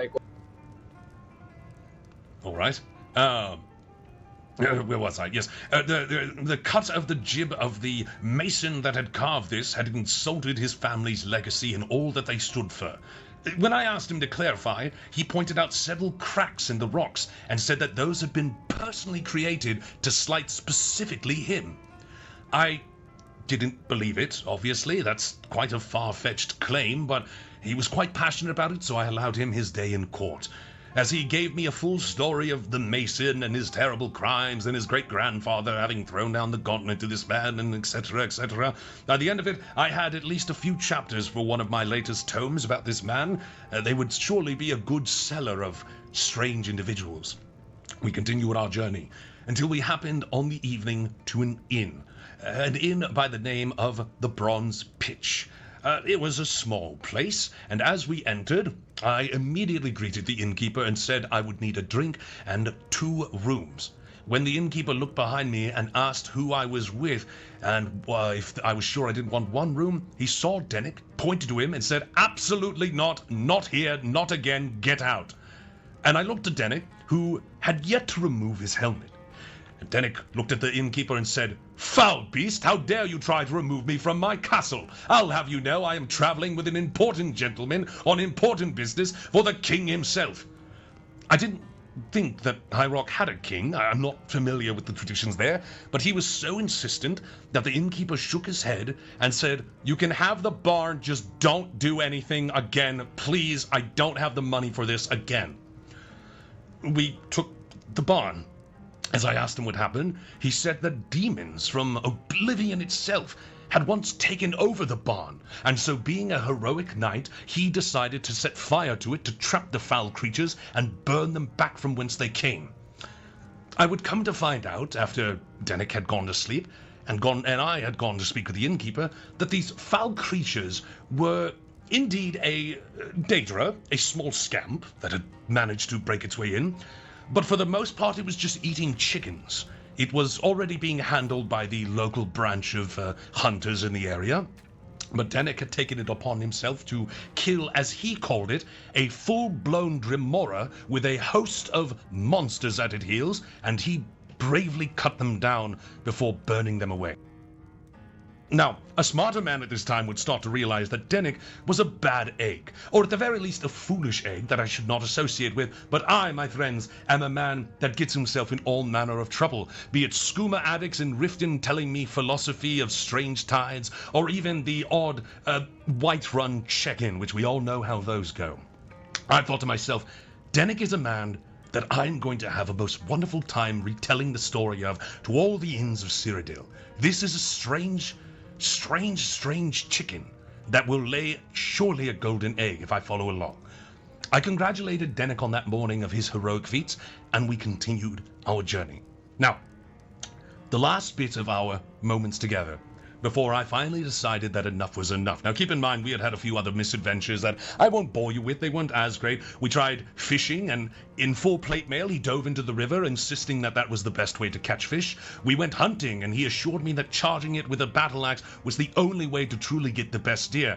Dennick did not have a battle axe, nor did I, but he insisted still it was the best way to do it. Finally, we happened upon a grand windmill. It was a beautiful piece of architecture, you know, not like the ones outside Whiterun. I find the engineering of it to be quite fascinating from a case of study. Dennick put his arm in front of me and said, "Weaver, I'm afraid this might be our end." I said, "Dennick, what do you mean?" He said, "The beast that flies, he's right there, and I will not let it slay you, my friend." I said, "Dennick, that is a windmill, my friend. We can continue. We are not too far away from my own entourage that will surely give us a place to rest our head." Said, "Weaver, it has been a most glorious time to be at your side. Tell my story, and bear witness to my greatness." And he drew his blade, charged the windmill, and I never really saw him again. He went around it, started hacking away at the stone as he was doing so. He went behind the windmill. I sat there on a rock and waited.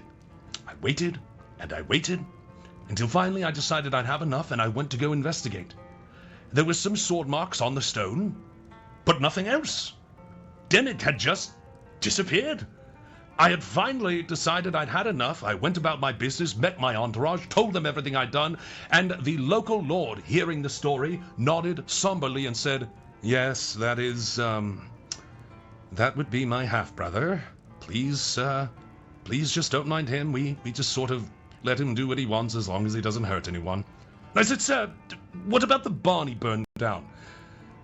"We don't talk about that. Anyways, let's continue with our evening, please."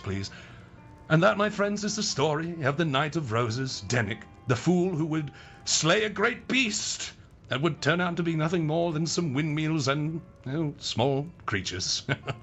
I do hope you enjoy that lightheartedness.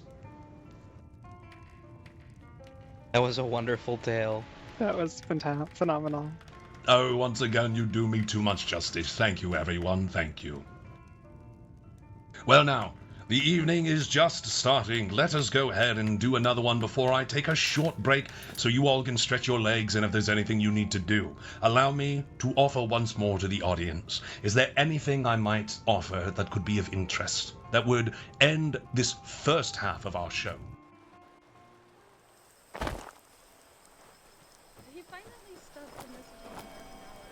So while the auxiliary is the military of Tiamat, while it's within town limits and anything dealing with the god, I am in command. Fair enough. Yeah, while I am not around, it would be Garrick and Smokes who are in charge, and Garrick is at the same position of lieutenant when no command of the god is around. Yeah, I figured as much. Hello there. Greetings, Kitra. Hello. Yeah, I'll read it aloud then. Oh wait, get your don't move. Okay. Mammoth cheese is what I'll live off. I'll just fucking live off mammoth cheese, man. Oh, mammoth cheese is the best. You know. Don't tell a chef that. They'll want to skin you alive.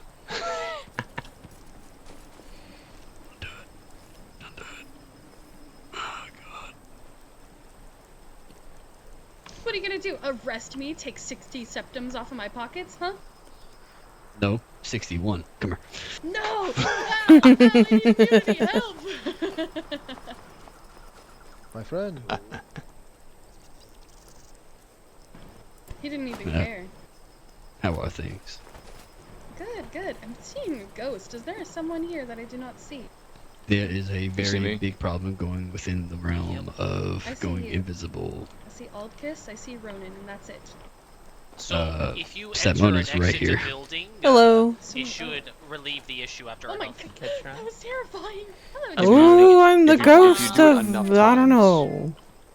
If you do it enough times, yeah, you might also wind up with the Yes, issue. there's ghosts before around then, the town. You know, everyone disappears. Skeleton. Then you gotta keep doing Yeah, it. spooky. Yeah. It's better than Yes, taking a very nap. spooky. She's terrifying. Absolutely. I have nothing but a cold heart, stone cold heart, and a killer vengeance And on you're so- anyone who you're enters so into my kind. swamp. And you're so What are you sweet. doing, my swan? No, And you're funny. no, Pill. incorrect. And you're so ferocious. That part is correct. Yes. Ethereally and mentally, I I need to need go to in my go and head. take a shit. Excuse me. Okay. I'll return. Okay. I guess. Bye bye. Potentially. Okay, I have to go. How long does it usually take to go to Winterhold from here? 10 minutes. 10 if minutes? you take the shortest route. You have class? Yep, I got one in about 30-ish minutes. So do I. I'll go with you. Alright. I think we actually have the same class, actually. Alteration? Yes. Yes. Yes, alterate. No. I signed up for altercation. Altercation. Altercation. Altercation. What spell are you hoping to learn? These hands.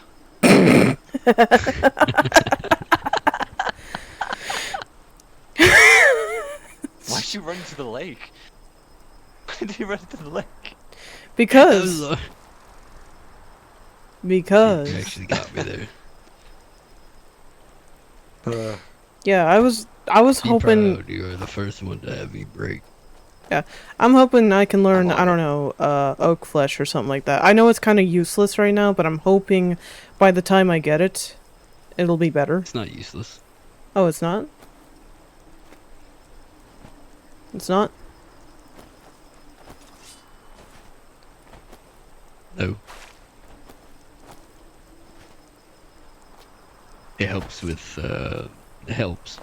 It's just, it's hard to see. And then also, I think it helps with magic. I see. How does that help with magic? I heard that it acts weird and that it defends against magic as well.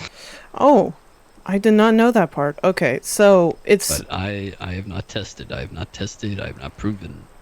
But I asked the master of alteration, and he says it does work. It's the meaning of being able to take that one last hit. You just don't notice the one last hit. Huh. Okay, so there is use for it. Yeah. So what are you hoping to learn next? Like equilibrium? Candlelight? Probably. Yeah, okay. You have to learn every novice spell before being able to move on. Which is Wait. annoying. Oh, really? That is annoying. Yes. But it makes sense. mean, I suppose it does.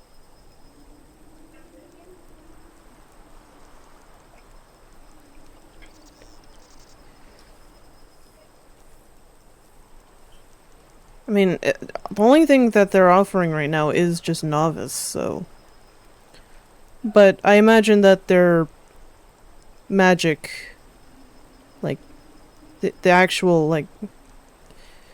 I'm sure they'll open up to more expansive stuff later. I'm hoping eventually they'll open up to, like, allowing to teach, like, destruction and shit. Because I'm wanting to get my hands on some flames. Yeah, it's a rare thing that may happen. I don't know. I'm hoping it'll happen eventually. Is it actually true that there is, like, a separate license for destruction alone?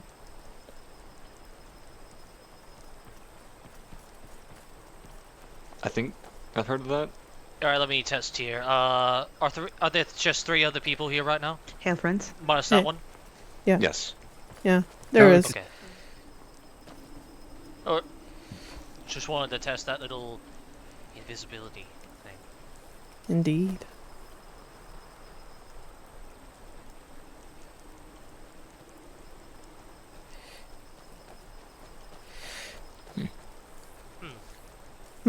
Yeah, peculiar. I haven't noticed, other than Weus, of course, I didn't really notice anybody else come from the small bill.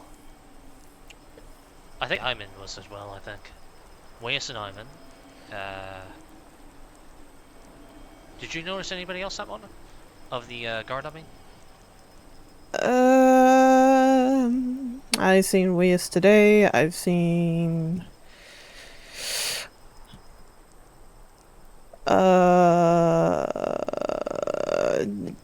Yeah, Emin's a recruit, so yeah, he counts.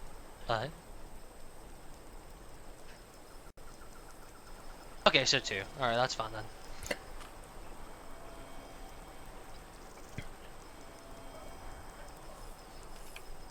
I keep forgetting that Emin's technically a recruit. It's just he's gone so long without being a guard that I forget that he's actually a guard now.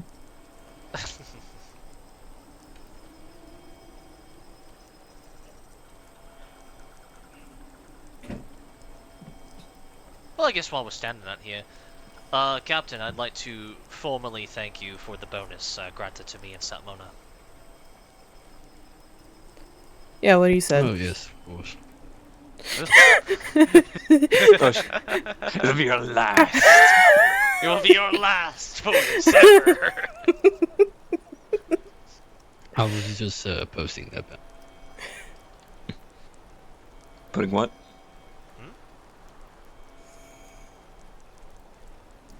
Wait, their bounty? The, which one?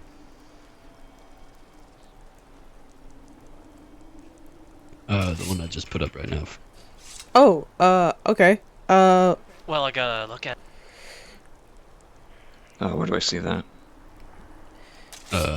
You don't. Son of a bitch, I need to stop doing that. You don't. Not until you're fully auxilia. That's the neat part. You don't?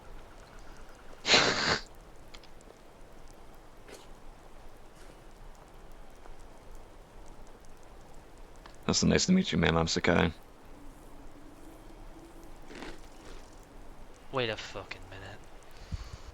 Male Argonian, white feathers with red ribs, curved back horns, pointed... What was the name of that Argonian bard? Tends the... I already told Gullert. Wait. Wait, what's his name? God fucking damn it. Wait, what's his name? Hold on. The bard in the fucking inn? No. Ah, okay. I heard something roots. Tends the roots? Do you know him? I can't say I know what tends. I've heard of them. Well, you know them by name. Well, yeah, I heard of them. I heard.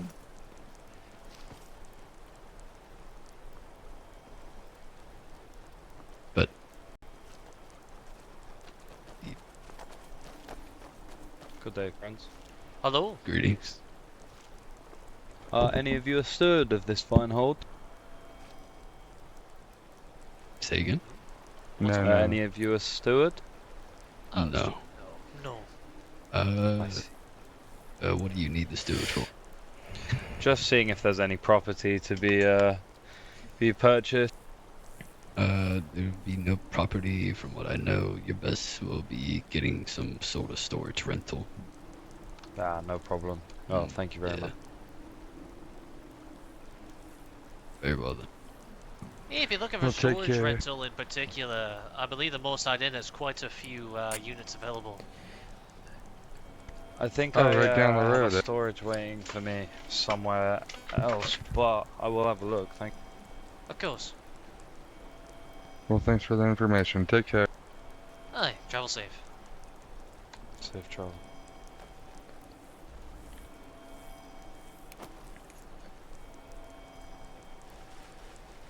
Yeah, I know.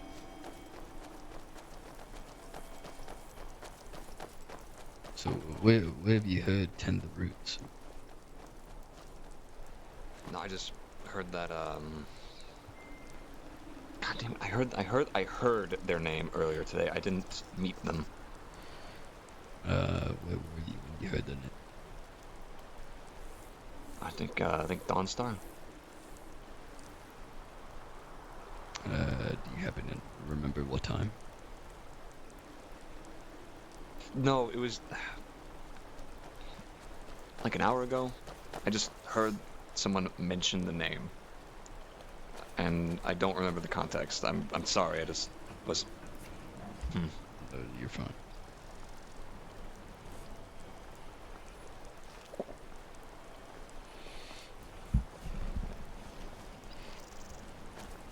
Hey there, friend. Greeting. Hello. Hello. I do. Have any of you seen the Smith Belia? A smith?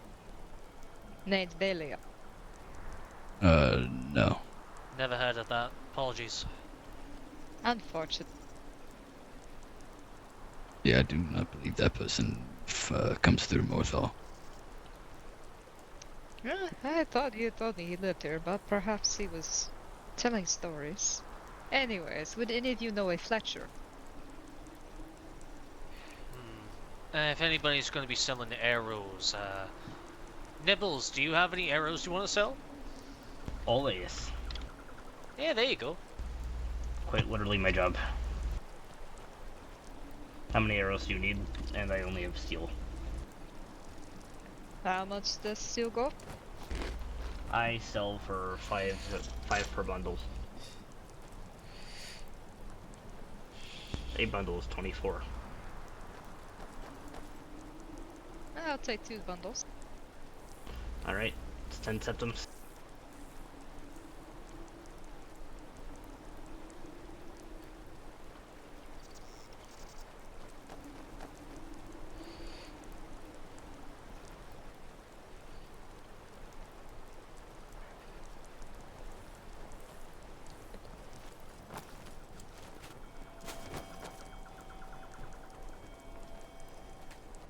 Well then, gentlemen, I'm going to just take a seat and get some wine in me, but I'll be here if anyone needs anything. Thank you all again. Absolutely. Thank you so much, Weaver, for honoring my inn with your presence.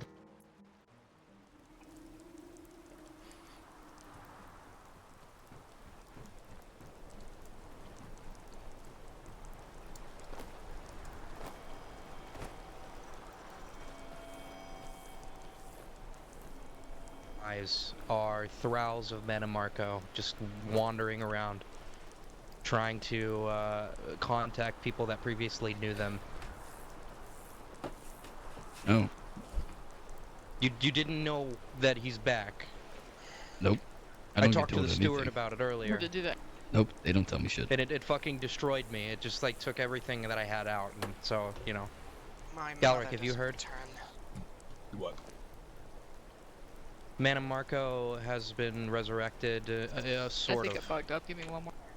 And he's resurrecting people in Skyrim. They have bright blue eyes, and these are dead people, thralls, that retain some semblance of their past memory, but they are controlled in some way. Oh, I know. The captain didn't know. Why the fuck does nobody tell Ronan shit? I don't know. It's pissed me off. I'm about to be fed up with it, honestly. I'm gonna be honest, Yep, earlier once I head learned pop. about this from the college, I went to talk to the steward about it, and he confirmed everything, and I am traumatized about it. Yes. I recently read a big book about what Manamarco was, what he did. This is you know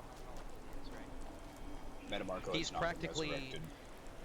A follower of Manamarco has been resurrected, potentially. There is no true proof on Manamarco being back. it could be an aspect of him. The college even is. Pleasure the college doing seems business. to believe that it is him I or thank you, part friend. of him I or am some Helga. aspect And of your him. name? All that we I am truly Beaker know now. matter is That that is a Snibble Stone in Tamriel. But It is a pleasure to meet you. actually, Ronan, I'm going to be bringing this up to the court when I speak with him, as this has been going on for the past, like, Do you reside here in Morthal? 3 or 4 days now, and if they have yet to tell you, that's bullshit. Excellent. I likely will be seeking you out. The lack of telling me has been ever since I've gotten here. It ends soon, my friend. This is bullshit. I'm about to start just telling you shit. You should. You should be telling me shit. I assume that everybody else would be telling you shit. I just kind of assume that Nope. Ronan is supposed to know things before I do, which is why I usually don't ask or tell him. So, and I feel like chain of command should go down as well as up. Hold on. Excuse me. Yes. 1 second. Info, Sir. who is Manamar? He is a incredibly powerful lich being from like the second era. I need to go change up here back. Okay, too many questions. I don't even know what a lich is. This is gonna be. They are an undead individual. They have practically become immortal. Doesn't sound like a very fun fate.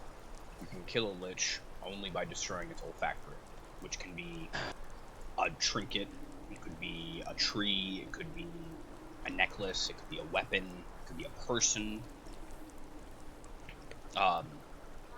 Could be the moon.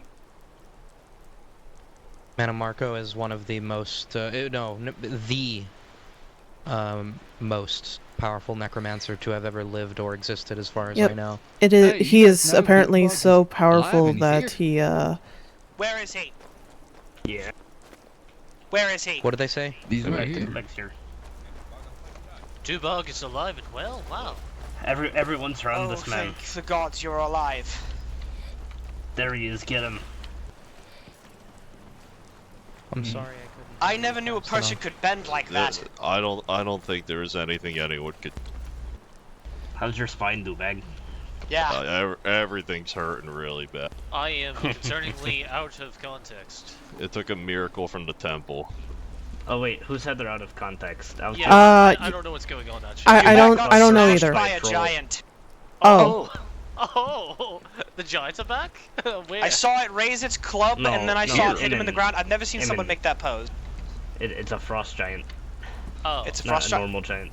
The frost And in giant was fact- so far away, and I blinked. The next thing I know, everything went black. I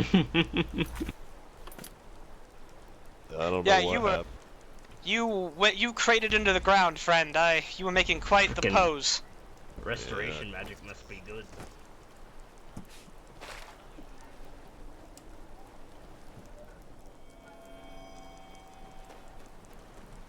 Not that I want to get the hunter septums or anything. Yes.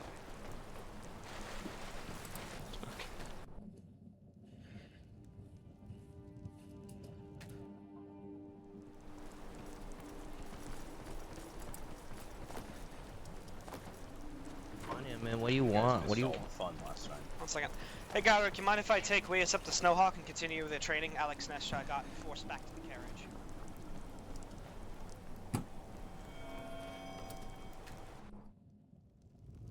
The fuck?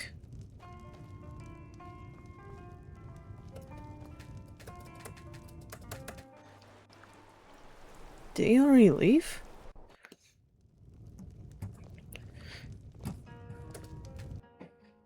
I think he already left. Fuck.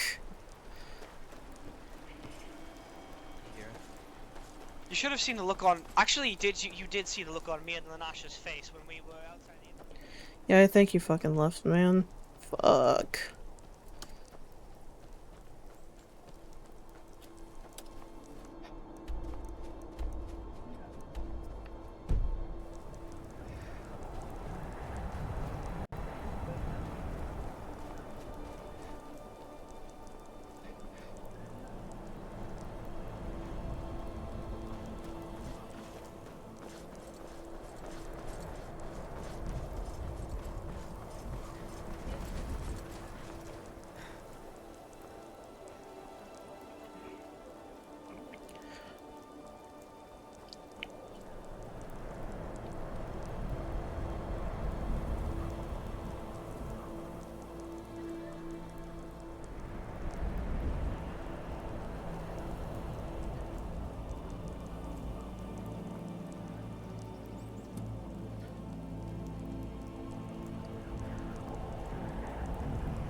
Hello. Hello. Just passing there. Don't mind me.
don't know how to explain it, but even out here, in like the cold, treacherous, well,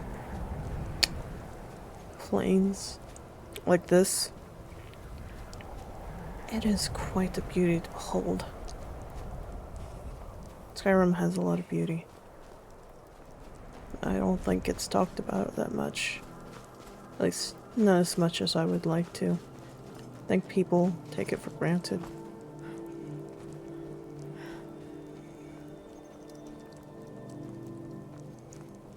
Alright. 6:53.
Apologies. No, you're good, you're good.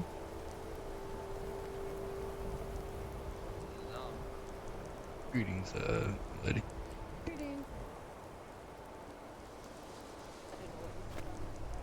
Hello, hello. Hey.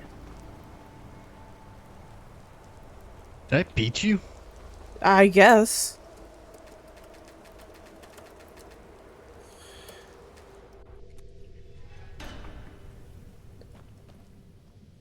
I'm assuming it's always in the same place. Is it? I don't. Nope. Good.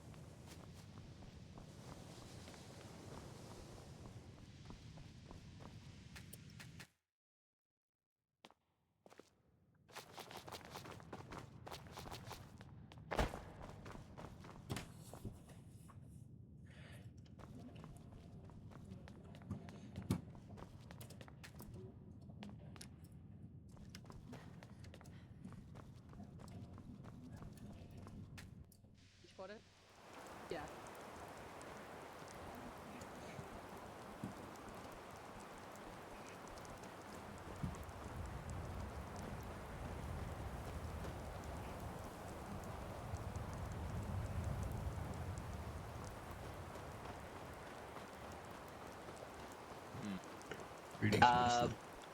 Yes, yes, greeting. I remember meeting one named, what was it? Mozzie. I like mozzarella. No, I quite like that one. Thanks. Hello, stepmother. Hey. But of course, nothing tops Sir Reginald III. Makes me wonder what happened to Sir Reginald the First and the Second. No, don't ask those questions. Glue. Glue. There is horse meat out there. They may be someone's belly. Probably.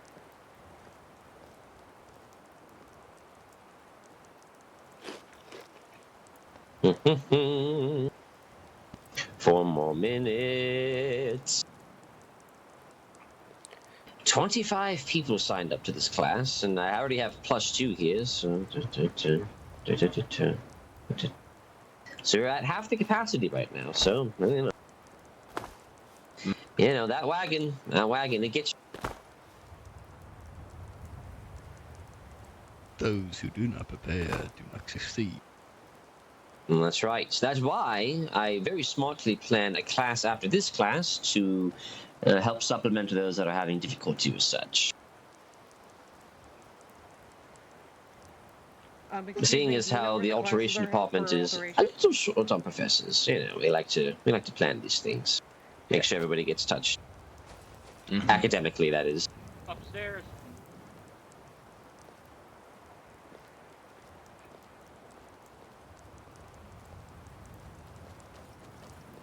I could hear someone asking where the alteration class is. Yes, me too. Dude, real. Dude, real. Been the player. Greetings, Stomach. Ah, Nice to see you again. Gojira! Hello. Ah, Gojira!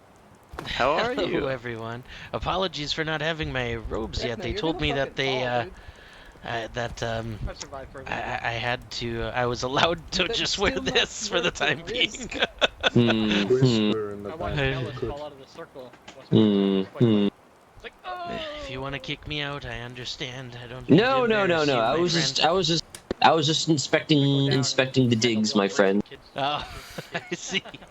Not- no. I would not return away a student for the apparel unless it was no apparel, in which case I would tell them to I got robes. What is your get name? dressed. Oh, my name's Gojira. Number one, by the way. Let me check the ledger really quick. Sure. How do you spell your name? Gogi hyphen RA.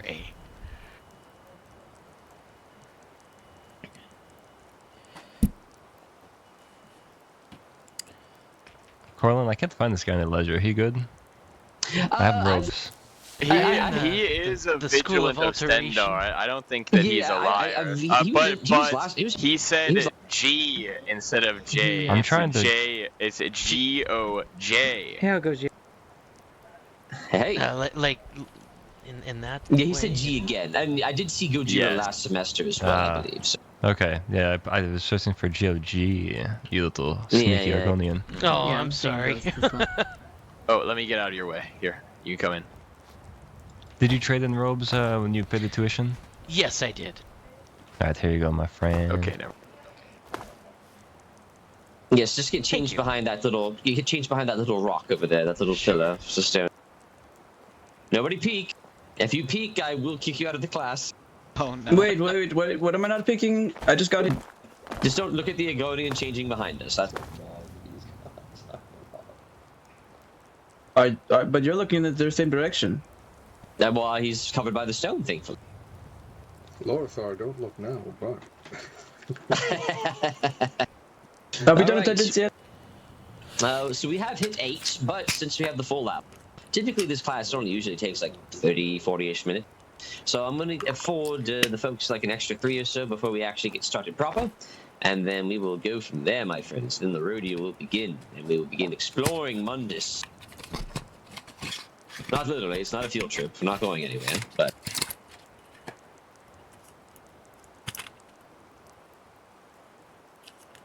Just get those stragglers some time. We do not know the circumstances of one's life and what led them here, so who knows what they're dealing with. If they're late enough, can we turn them into a statue? Alteration magic? That's crazy. With consent, yes. Excuse me. Yeah. Are we able to use that door over there if we're having issues seeing our fellow co-students and teachers? Just for a moment, yes, but do come right back out. Come now. Yeah. You'll be executed if you don't come right back out. That's right. Yes. That's crazy. Alright, It's actually true though. I think you'll actually probably be kicked out of the college if you like try and run and explore in there. That'd be. Lorthar will hit them with the escape reach. This Jump. is not fixed anything. This has made it worse, I believe. Yeah, maybe you should. Rare form of illusion magic, maybe. I hope the It Aegir are is. aware of that. This has been going around the realm. To fix it, you have to go in and out 7 times, and so. Yes, ever since the Soul Can business and all the Mistmen and Mistwalkers pouring out, this has been happening. So, if you're having such an issue, just think, I blame Lord Zaria. Say it with me now. I blame Lord I've been saying that for like a week. I'm blaming so hard. You know, I hear that if you jump on one leg while patting your head and rubbing your stomach, it might get rid of the problem. What an interesting hoax. It's very creative. He's starting to believe. Wonder if it was supposed to be the other leg. It's got to be both at the same time. Ah. bum bum bum bum bum bum bum. You know, after I learned Oak Flesh, it has been so... I can just pull out my magicka that is completely useless, and people are like, "Ooh, you're a wizard." Well, it is still quite impressive. Like, oh, what is this wizard going to do? Wait, that's what Oak Flesh looks like? It does. Yeah. Quite ghostly, isn't it? Oh, that looks a lot different than... I have candlelight. That one looks a little sparkly. I always thought they all looked the same. No, they don't. Oh, Corlin, pull out the equilibrium. Yes, I know. Very It looks like nice. vampire magic, but it isn't. Oh, interesting. Wow, that looks dangerous, even though it's completely harmless. cosplay. I mean, it is hemomancy, like the blood drain spells. It would scare someone. Definitely scare off a bandit with that, I It just think. works in the opposite. Instead Oh, of, here, let me you know, create a gap restoring for you to life, get in. It drains it rapidly. Yeah, I imagine if I'm being accosted, I could go. And people would probably go. Yes. I mean, start running up on you. Yes, precisely. I have already been telling people that I can like turn them into statues if they slight me. Oh yes, of course. As long as you don't actually enact on those words, I guess there's nothing wrong. Cerulean, there you are. Actually, you were one of the ones I had in mind when I was waiting before we began. I mean, technically, I guess I could try, but I'd probably kill myself in the process. That's way too advanced. Well, I mean, there could be some undue duress to you or the person you're trying to do that to. So yes, okay. I think I'm gonna go ahead and get this radio started. So, hello everyone. In case you do not know, I am Professor Morthal. I'm an alteration professor here at the College of Untold, as well as an ambassador for this great institution of magic and study. Today, we're going to deep dive into getting our magical muscles flexed, so to speak. We're going to learn about Mundus and the history of alteration magic, at least a brief blurb. What I'd like to do is I'd like to give a brief lecture, and then we're going to get into some hands-on applications. Just let me bore you for a little bit, and then I promise we'll do something fun, okay? Excellent. So if you'd like to rein it in just a little bit, make it a little bit more of a circle. Oh, be slow and cautious about it, right? Just kind of fan out a little bit if you'd like. Kind of make it a larger circle. You don't have to, or just be wherever you're comfortable. I mean, it doesn't have to be perfect, right? I'm not asking for perfection, right? We're not here to be perfect today. We're here to train and make sure things are lovely and excellent and good and all that. Okay, yes, that's perfect. Yes, we've made. Somehow it always ends up as like a pseudo egg. Anywho, very Argonian, as you might say. Okay, so everyone, before we begin, since you're now here, please throw a pebble at my feet. Yes, throw those pebbles at my feet. Please try to avoid throwing them at me. If you do hit, ouch. If you do hit me, I will not, ouch. If you do hit me, it's fine. I will not take, ouch. I will not take it personally. Very good. Look at all those pebbles. Lovely. And of course, I do keep good record of who is here. So in case you do not throw a pebble or you are not paying attention, I will make sure that you get credit for that course as well. So, excellent. Now I need to pull up my notes. And I will give you a brief history blurb about the origin of alteration magic. So, before we dive too deep into the nitty-gritty of Mundus, let us first pay respect to its history and foundation. While the exact date and time is debated by scholars still, the original creation and usage is said to have originated with the Aelids of southern Cyrodiil no later than the second century of the First Era, so somewhere around First Era 200, around that point, if you care about the specifics. Well, when they used the news research knowledge to reinforce their flesh to resist the armies of Alesia as they swept across the continent to free the races from Aelid enslavement. These military applications were evidently in the mind of one Berovar Barrow, an illusionist who, between late 3rd Era 399 and 3rd Era 426, made a speech that argued that the School of Destruction should be merged in with the School of Alteration due to its ability to enhance oneself and exert their will. While this did not come to pass, it is noted by mages in times past that, in the right hands, the defensive options and utility of alteration magic is the complement to destruction's offensive capabilities. A far cry from its original usage, Alteration transitioned from its harsh military applications into a more defensive, passive, and disengaging type of spellcraft that we know today. Second only to Restoration in its noble intentions for the average spellcaster, Alteration is a magic used to bend reality, defend, and disable foes rather than outright destroying them, which is why Baravar Barrow's proposal was later rejected. Anyone have any questions about the history of Alteration or any comments or concerns? No, sir.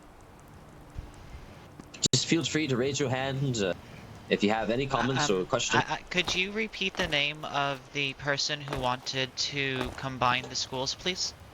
Yes, it was one Baravar Barrow. He was an illusionist who existed in the Third Era. Was it just simply the name of the school that got, like, originated in, like, some part in the First Era? Yeah, so, actually the exact nameology of Alteration was kind of more later established in the Second and Third Era, with the mage guilds of Cyrodiil, right? It was split into denominations. As we all know, all magic is, you know, we compartmentalize it and put it into different schools to make it easier to understand. But as we all know, all magic is intrinsically linked. It doesn't really have a quotation marks difference. We simply categorize it so we may better compartmentalize the knowledge and better learn and obtain such magical knowledge. Makes sense. Okay, any other questions? All right. Okay, review my notes once more.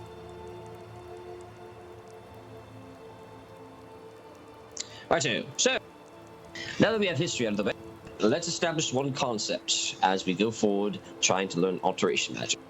I would ask you to dismiss everything you know about the natural world, its makeup and all that, right? So, everything, even in trace amounts, even if it's a minuscule, minute, tiny, itsy-bitsy little bit, everything we know in Mundus, and perhaps reality, is made up of some form of magicka, even if it's just a teensy-tiny little bit. Every single thing. Our minds, our bodies, our souls, our aspirations, our dreams, the very stone and steel that we stand upon, the structure of the college, trees, plants. Everything is made of magicka, every single little bit. No matter how minuscule the amount. Why do we know this? Well, with Alteration magic, we may reach out and interact with each aspect of our physical world here in Mundus and the planes of Oblivion beyond because it is made of magic. If it was not made of magicka, there was no way for us to have ever been able to interact or otherwise mold it with Alteration and or any other type of magic. If it did not contain magicka, we wouldn't be able to interact with it with magic. Of course, there are some instances of materials that are resistant to magicka, that do not take the chains of magicka so easily, although it does still have magicka within it. It is just much more harder to manipulate and bend to your will, as you were. So, with that being said, does anyone have any ideas, refutations, or perhaps any ideas as to what may or may not actually fit under that? Perhaps the states of matter that we know? Juna, I saw you raise your hand first. I actually had a question. What specifically is magicka? Like, I understand that it's... Actually, I know very little about magicka, hence why I'm here. Right you are. So, magic. It is the fabric of our reality. It is the building block of all things. It is the latent energy that spirals throughout all of creation, all here from Mundus, all the way to Etheirys and the planes of Oblivion beyond. It is reality and irreality. It is substance and non-substance. It is all and nothing. I know it's a little bit of a grandiose answer, but you know, I don't choose the world we live in, folks. That's just how it is. Who over here had a question? I did have a question. All right, Tiberius. But you already sort of asked a question that sort of wishes away my question. I was actually going to ask, what sort of materials were you talking about that are resistant to alteration's influence? Right, so typically in the more complex and the more rare the material, we're talking like moonstone, quicksilver, malachite, ebony, right, that sort of stuff, that is highly resistant to change, and therefore why many have failed to transmute it successfully, right? It is a very complex mineral made up of several generational compounding forces that made up that portion of ore or mineral. To try and unravel and change it to something else, or try to replicate it and bend, say, common stone to ebony itself. Even if you could manage the composition, it would take a master of a master, and it would likely only be for a few seconds. Yes, I heard some are able to transmute simple iron to silver or even gold. That is indeed correct. That is something I do touch in my later classes, but just to give you a little blurb, because there's such common and commonplace materials and minerals in our world of Mundus, right? Iron can be very easily substituted into those more common mineral types. Yes, absolutely. As to why, there's multiple factors, but I, of course, will touch on that in later classes if you choose to attend. So I saw you raised your hand, Onasha, but Gojira's first, so I'll get back to you after he asks this question, all right? Of course. Excellent. Gojira.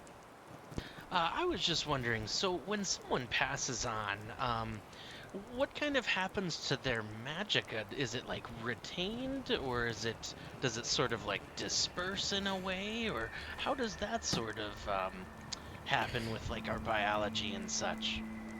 Right, so at the time of death, yes. If you well inured and sensitive to magicka, right? If we study here more at the college, the more spells we learn, the more we practice, right? We will get a general feel for magicka, right? A magic sense, if you will, right? At the time of death, there is a dispersal or expulsion of magicka as, they leave the mortal coil.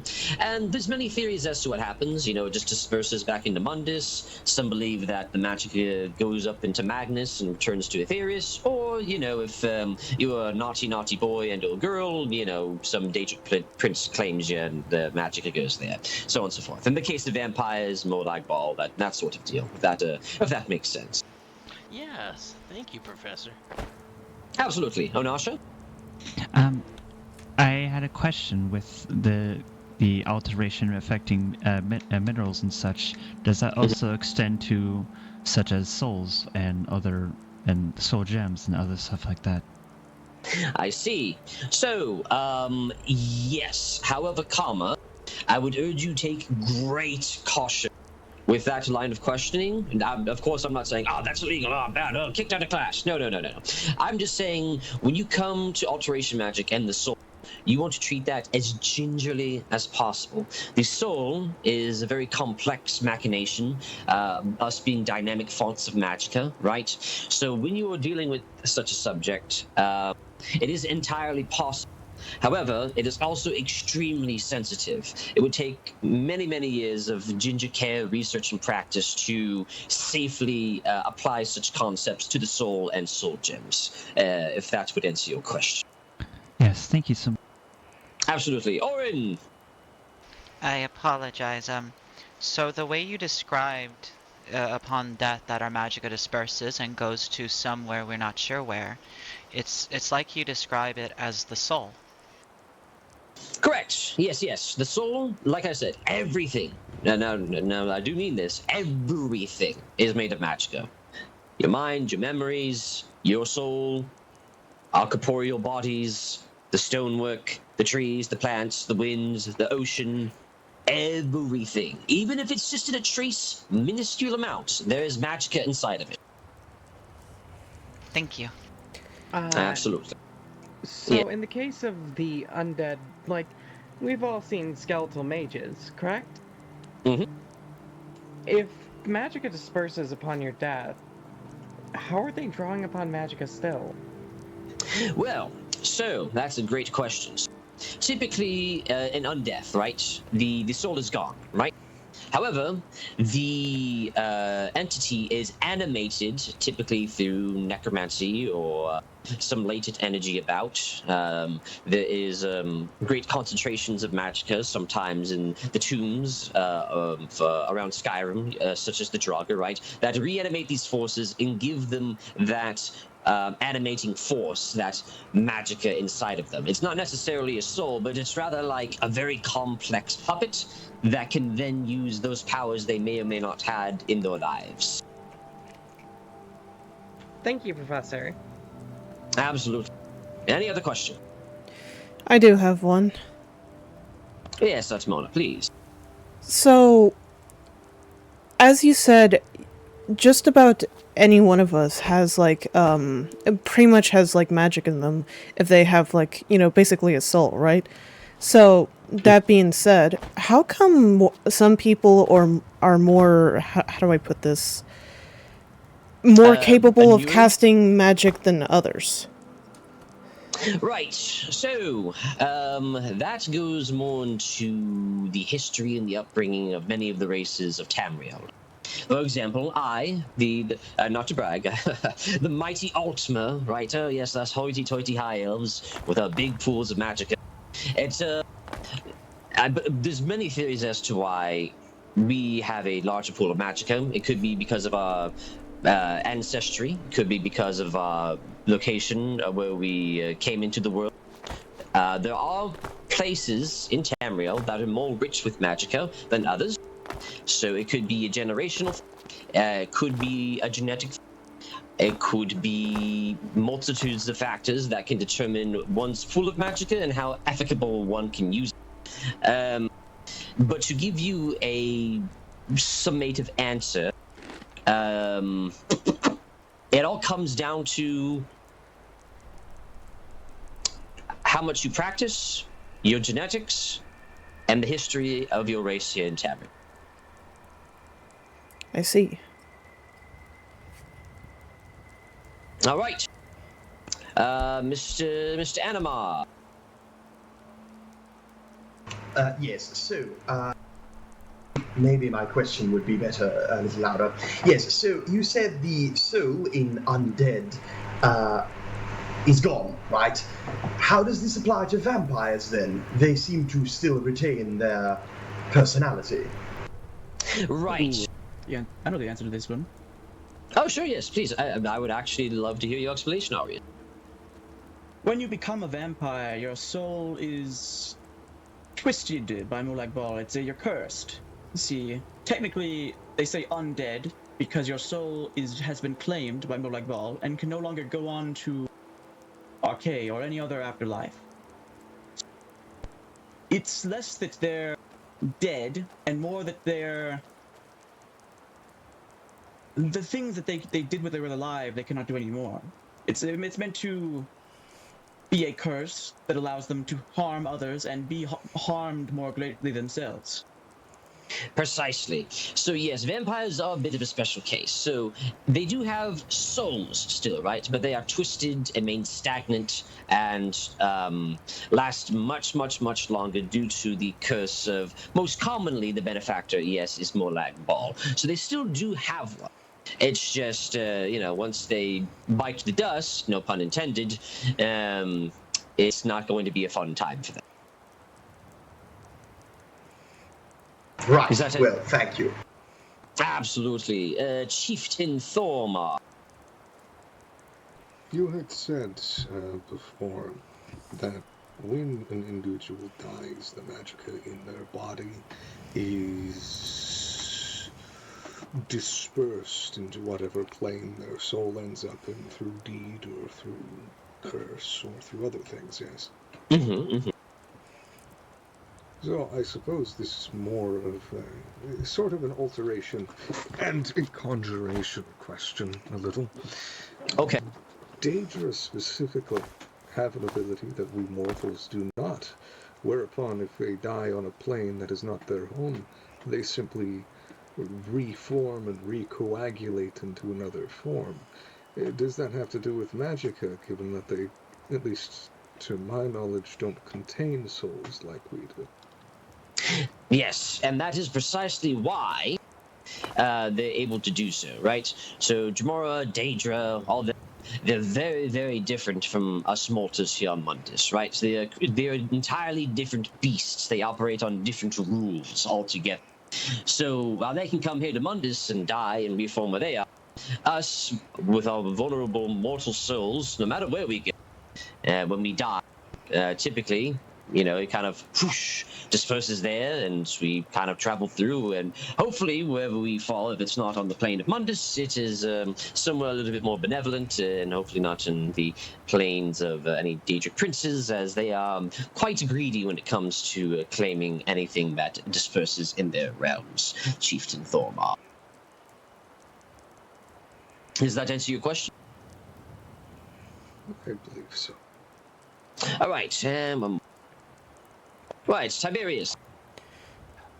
Yes, and this again, like he just said, this goes a bit more into the conjuration and soul aspect of it. I'll do my best. What do you think? I don't know if you've heard about this, but I was in Markarth on the night of the eclipse. Have you heard anything about the new undead that are milling about Skyrim? These thralls. Do you think they're in similar aspect? Yes, so the Lost Dead, or the Revenants, as people have been calling them. So they are actually a very, very unique case. It's nothing I've seen ever. So while they are both alive and undead, right? They have a soul trapped and bound to them by some means, some ritual. So they both have a soul, or a facsimile of a soul, that allows them to harbor some of the memories, right? But it's always fractured. It's always connecting to multiple planes of oblivion and some anchor here in Mundus. And they find the memories hazy and unclear, and sometimes what's the right word? Not sequential, right? So whatever force is animating them, or whatever ritual is used to bring life to them, it is something we're still coming to understand, but they do have a quote-unquote soul, or some imitation of facsimile of a soul that allows them to have that personality and retain it. I'm not exactly sure what happens to them once they're put back down to rest. I haven't really been around for them to, be brought back to Arcade or given the mercy of Stendar or what have you, but as soon as I learn more, I'd be happy to share any info with it that we can. I have some information on that that I just learned today, and I spoke with the Vigilant. Sure. I mean, yes. I mean, feel free to expound on that if you can.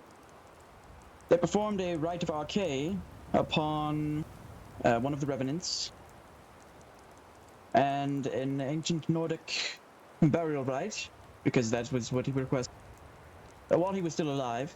And the Vigilance said that they physically saw his, say, the light in his eyes go out, that his soul left his body when they performed the rites to sanctify his soul.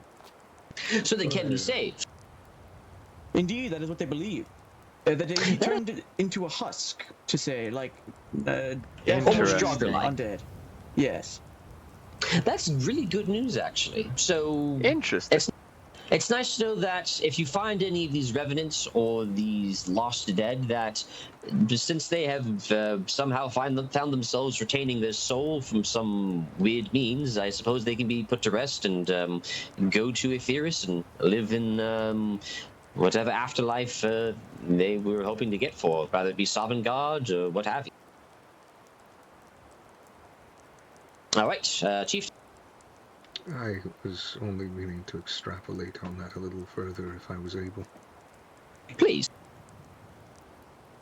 As I'm sure some are aware, the college strays from necromancy, as it is understandably a rather dreary thing to try to build It is into. quite icky, yes.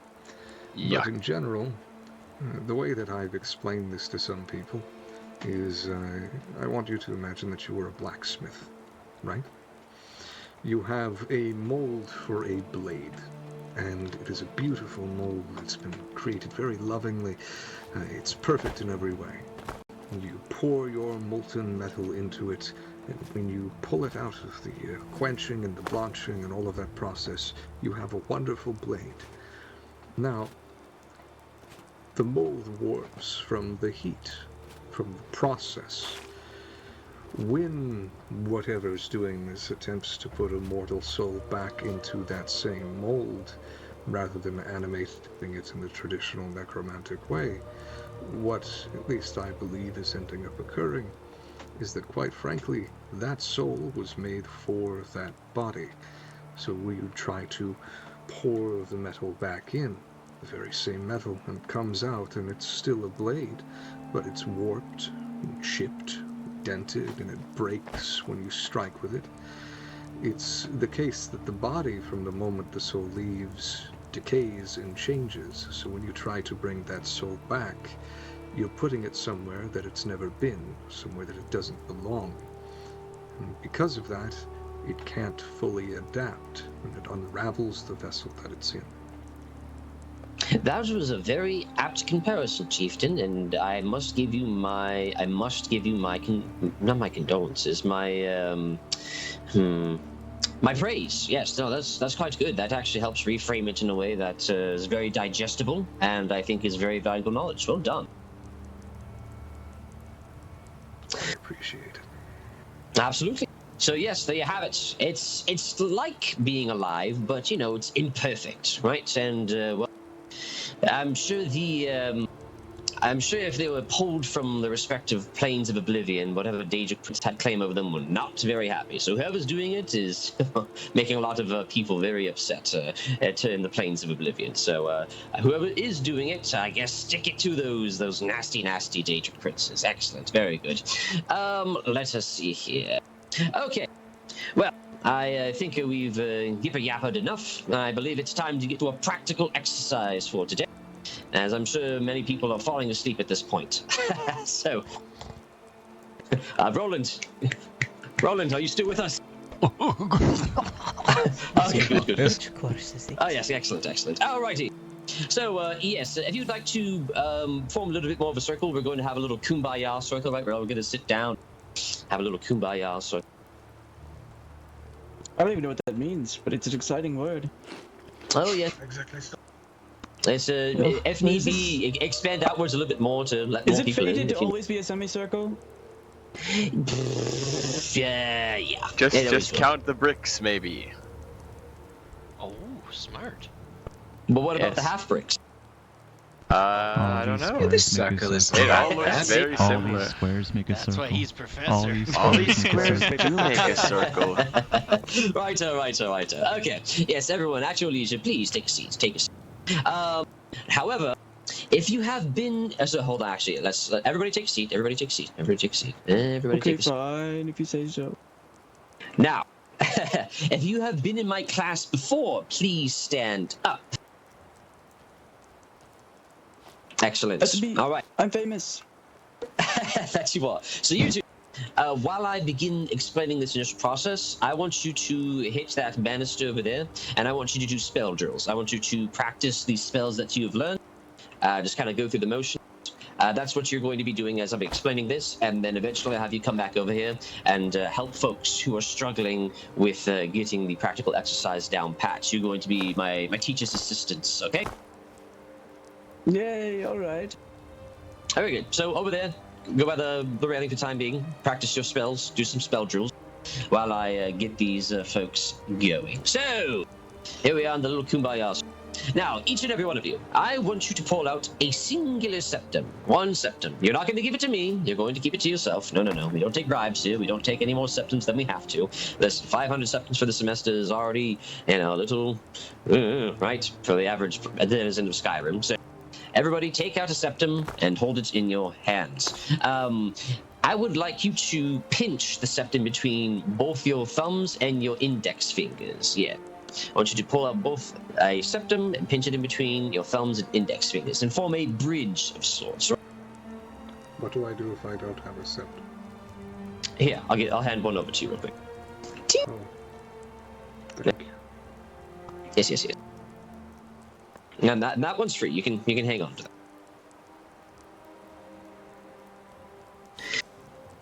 All right. Okay. Lovely. Everyone has a septum out. All right. I need Oh. a little help here, Professor. Oh, do you?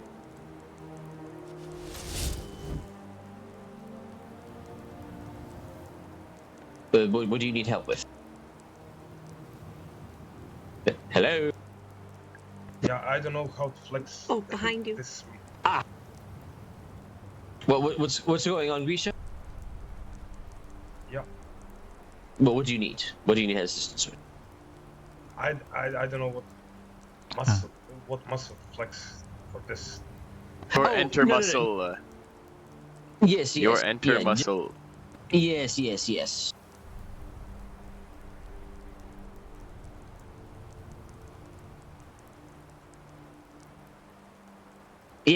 There you go. Now you get it, and then you'll continue with the prose after such a prompt, and yada yada yada, and you'll do great things in this college. I can already tell.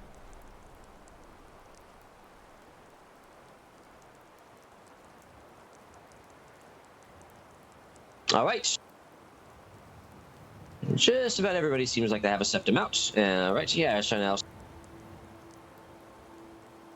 Alright. Alright, so I'm pulling out a septum. I am pinching it in between my thumbs and my index fingers and forming a bridge. So, I will show you an example now.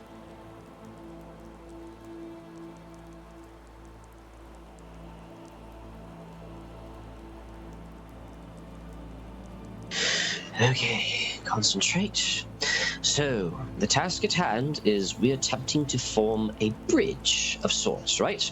We're trying to feed our willpower, our essence, our being, our magicka, our latent energy. We want to feed it through the coin and establish a bridge of sorts in between our hands. And we want to try and dilate and intensify, detensify, find an equilibrium, no pun intended, in the coin, and we want to try and make it ring, sing, or otherwise move, jitter, bounce, whatever you can get it to do. Not to worry, just starting off, we're not going to turn them into deadly projectiles. They may fling out of your hand and maybe smack against one of your classmates, but no such major harm can come of this exercise, I assure you. So, take some time, meditate.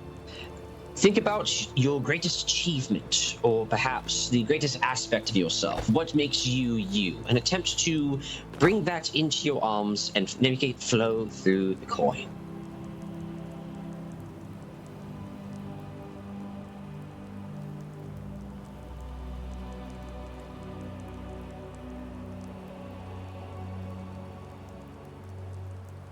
Deep breaths, center yourself.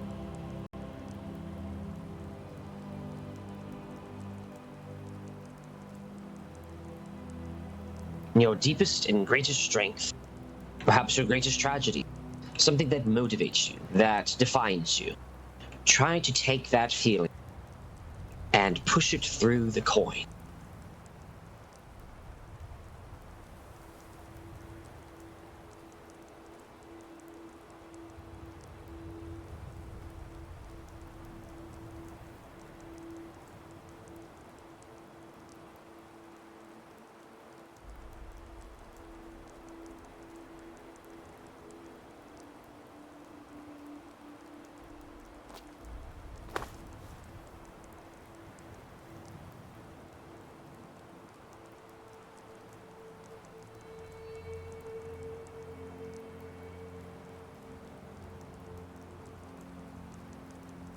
If there's any alterations you make to the coin, not to worry, give it a few seconds and it will likely pop back into shape. A concept you'll most certainly learn later is that all forms of alteration magic, save for a very few seldom examples, will seek to naturally unbend and return things as it were. We are only bending reality, right? We're not breaking it. Any changes we make will seek to undo itself back to the way it were. So if your coin starts getting droopy or, snaps, it will likely go back to as it were. Ow! Ooh. You quite alright over there? Yes. Slow and steady. It's not a race.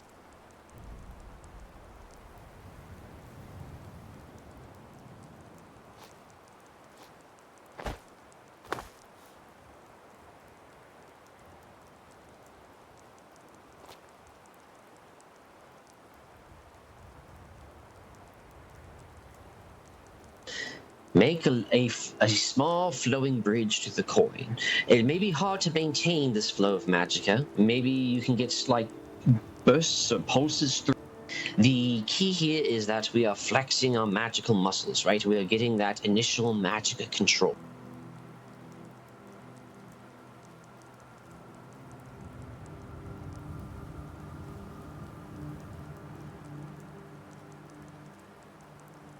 Ooh, I'm hearing some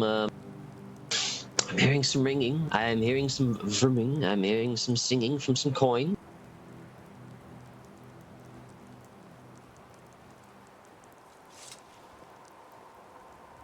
Lovely, lovely. We have a symphony going on.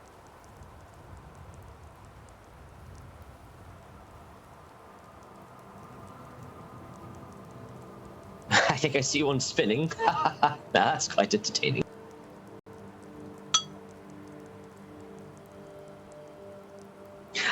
Yes, a quick reminder, a quick stretch break. Quick stretch break. We don't want to. Yes, you don't want the cold declaimers. Quick stretch break. Quick stretch break.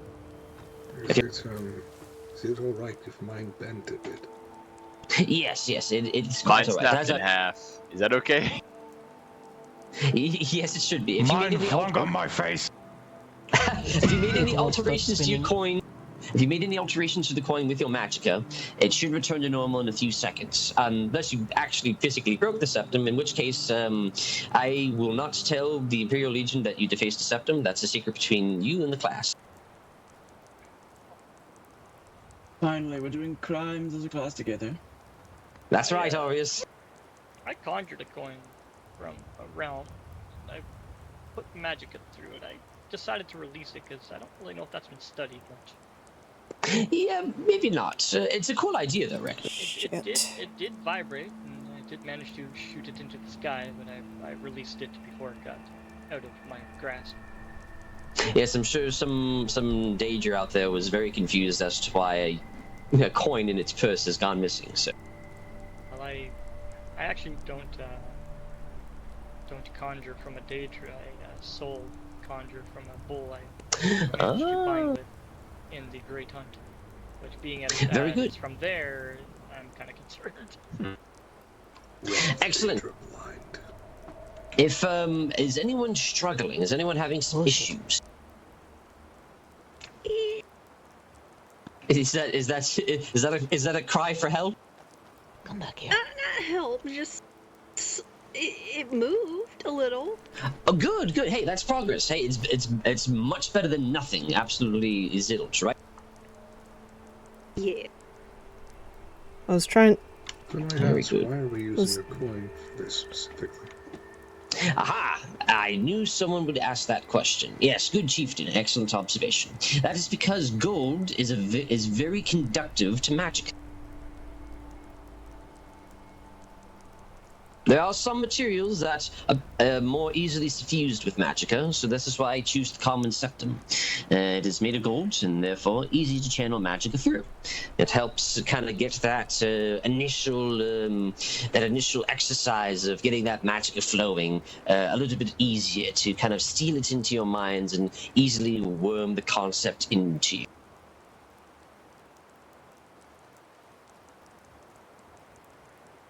I don't know if it's a good thing, but my coin turned into a drop of liquid. Well, that is certainly an extreme, an extreme couple of attempts there. Yes, give it a few moments, and it should it should gain its regular consistency soon. Should bend back into the shape it was. Should the memory we focus on or the thought be good or bad?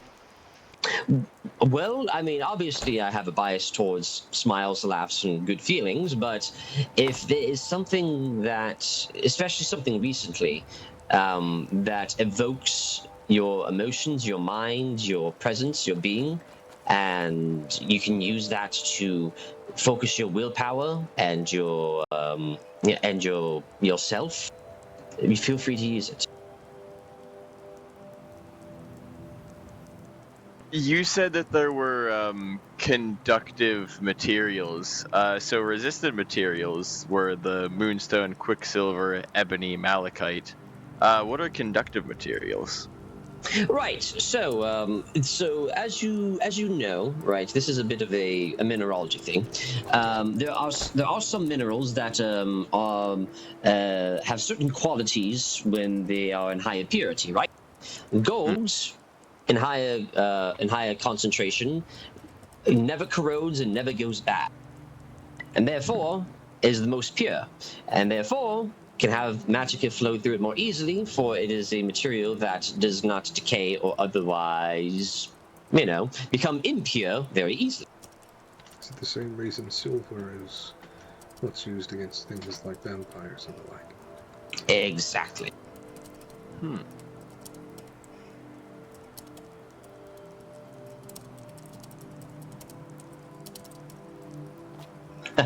Now, I would remind you, and I'm not shutting you down. I do appreciate the inquisitive mind, right? We're not trying to change the shape of the coin or otherwise alter its properties. We're simply trying to flow our magic through it. However, if this is a side effect of you trying to do so, it should speak to you in a way that you should work on your fine control of this magic you're trying to flow through to make sure nothing unbecoming or odd happens to your septum as you're trying to flow the magic through it. If you have made it liquid or made it grow, you've gone too far. But not to worry, it'll bend back into reality to its usual shape, and you can try again. Professor, would you say that alteration is just the magic that focuses on change specifically? Typically, yes. I mean, it's all about changing, bending us, Mundus, the men and mer about us, on a physical, actual level, right? In reality itself. Unlike illusion, which makes perception reality, alterations focuses on the changes that we can actually make in reality itself, in here Mundus, instead of tricking the brain into thinking such a reality is real. At least this time I was able to make it do a flip. Look at that little flip. Yes, and Dillis. Professor Lorthar, question if I may. Please. In our other schools, we teach a focused mind and more of almost a calculation when performing our magicka. It's unusual to see us channeling almost emotion into an object. Is this because we're altering something that already exists rather than, say, conjuring something from nothing? Exactly, my friend. Exactly that. We already have the thing here, right, in reality. We want to focus on Mundus, what we have here already. Of course, a sealed and focused mind does help, but it is precisely why I've chosen this exercise for my curriculum. Sharp eye. Julius, we don't conjure from nothing, my friend. We borrow from a different realm. Mm-hmm. Well, you know what he meant. Mm-hmm. It was more because this is an alteration class, and I don't expect all these students to know the inner workings of conjuration. Mm-hmm. I think that'd be cool. Bring something from nothing, though. Very good. All right. Take another stretch break, folks. Wiggle. Wiggle, wiggle. The true illusion magic is telling people to wiggle check. Of course. Righto. So-called free thinkers. So-called free thinkers when they say from locking my knees before, okay? It happens. I've had it happen to me, and I've seen it happen. Very good. How are you two doing over there? When will our torment end? We were just watching the co-class. Well, come on in. Come on in. Now, as expert alteration mages already, I want you two to give the class an example. I'm sure you have practiced this many, many times. And I want you to give the class an example of how it's done, the teachings of Lorthar. I want you to make that coin ring and stay consistent. I want you to wow these people.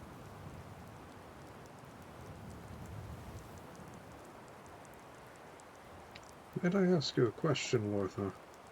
As they prepare, yes, Chieftain, please. Is this related in any way to how the ancient Dwemer might have done their tonal architecture?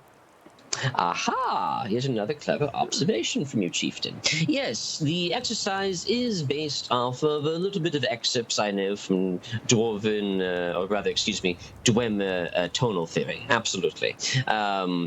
Many of the inventions involve causing materials and crystals and gems to vibrate at a certain frequency to cause various effects to happen with the magicka that's flowing through it, which I think is interesting. So it's a little bit of a primer in case you decide to take that elective later on in your stay at the college. Is there a relation between alteration and alchemy within Dwemer technology? Absolutely. In fact, many scholars quote alchemy as the most basic form of alteration there is. Well, as there's magic in everything, as we've come to realize and comprehend, right? So too is the magicka in the plants we grind up, or the garlic, or the Nordic barnacle, or the slaughterfish egg. And when we concoct those all together and perform a chemical transformation, whether it be through flame or just grinding up all together and watching it catalyze, we have fundamentally changed it and created a new effect.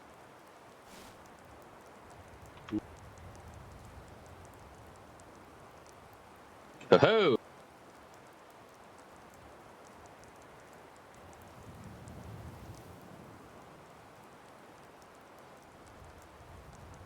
There we go, Ronan. That'll wow him. Alright, just like I visualized in my mind, what was the goal again for the Receptants? Yes, it was to make it sing and ring. Like we've done in the past. Oh yeah, I can do that.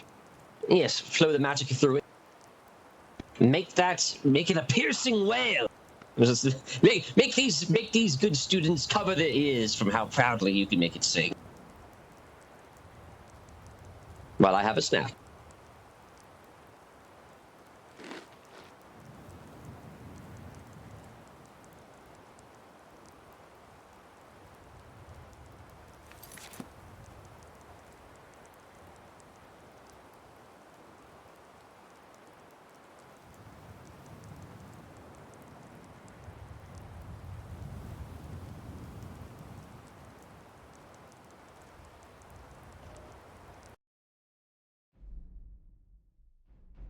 Ah, shit.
Yes, it did. You made that coin And it was ring. ringing while in midair.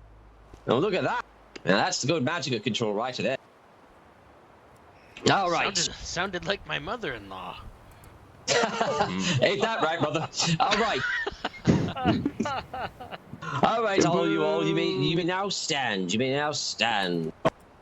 Oh, thank the divine. My legs were hurting. Oh, my knees. That's why I make sure we get stretch breaks in between. Being crisscross applesauce on the cold floor can mega suck. So I know how that works. So, using this exercise, right? All of my stuff I like to do with my students. So, anywhere you are in the world, you can take out a septum and you can practice this. Anywhere you are in the world.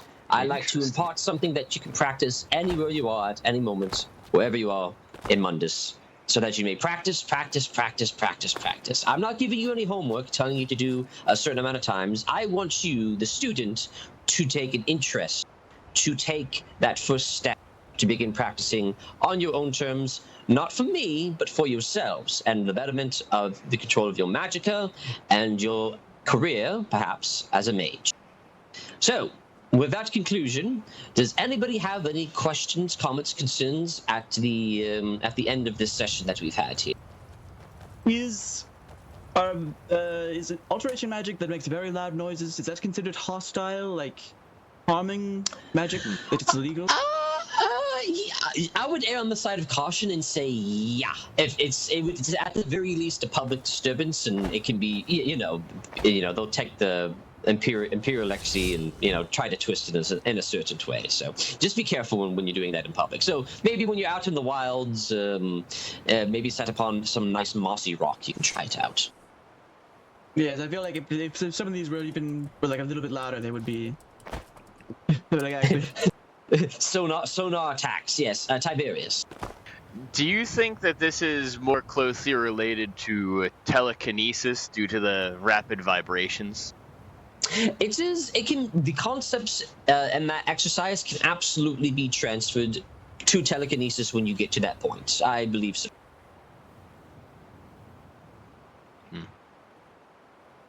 Any other questions? I do. Please. So, something I noticed. How come Lesser Ward is part of Restoration and not Alteration? Because I would argue that would be more of like a Alteration spell, wouldn't it? Well, I'm sure Roland. I saw Roland turn to you immediately. So, Lesser Ward is more projection of your life force, right?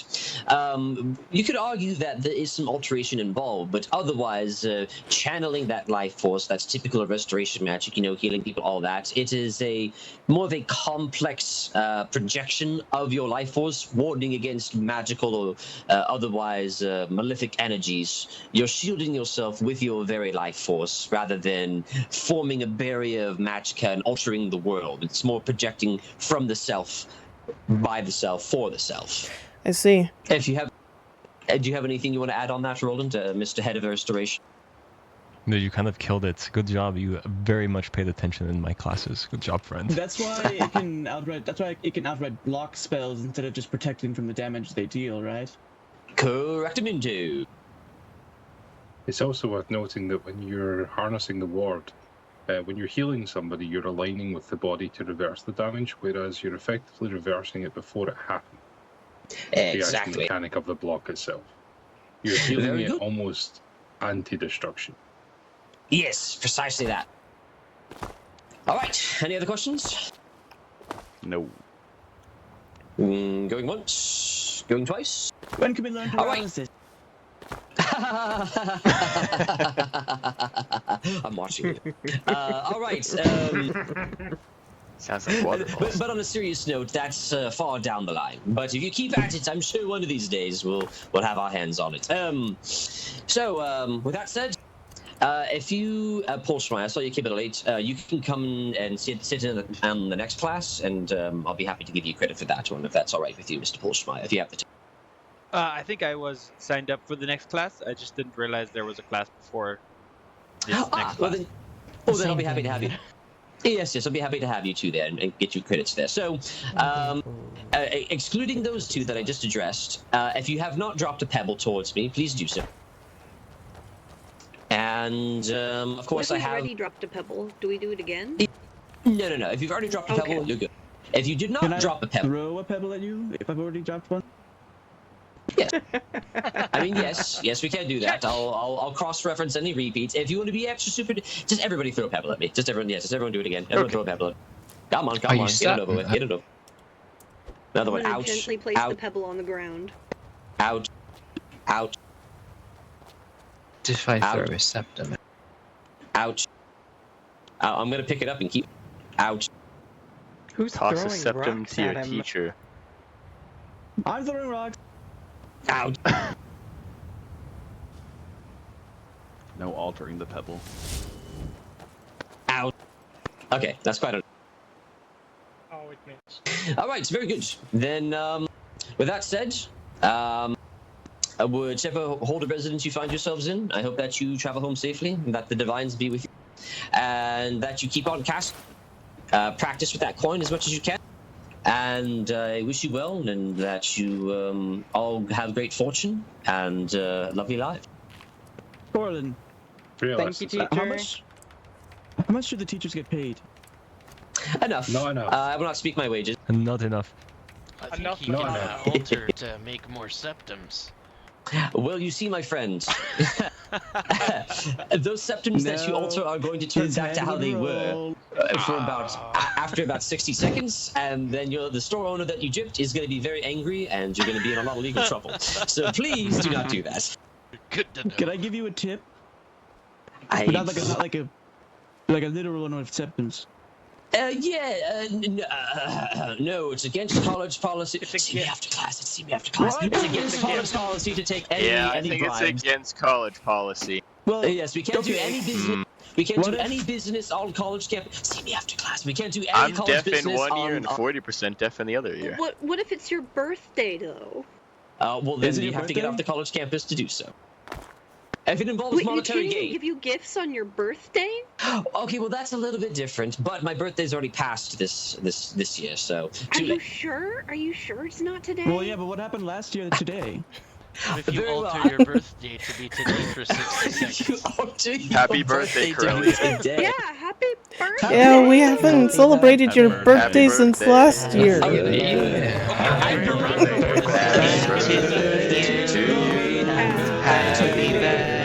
birthday to you. Happy birthday, dear Lord Thar. What is happening? Happy birthday to you. Well, thank you, everybody. Thank you, everybody. If you would like to give me any quotation marks, college donations, I'll be happy to accept them at a later date. All right. Well, seeing as how the next class is about to begin, scram, get out of here, beyond, God, I want to hear you. I want to see anything today. I want to see it to you Thursday. Get out of here. That was an interesting class.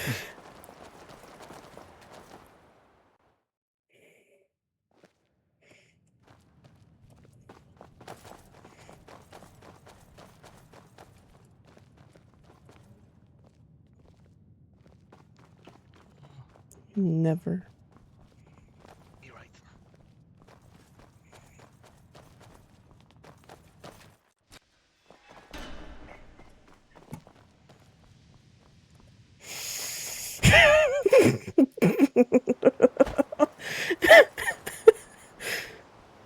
Bunch of bed.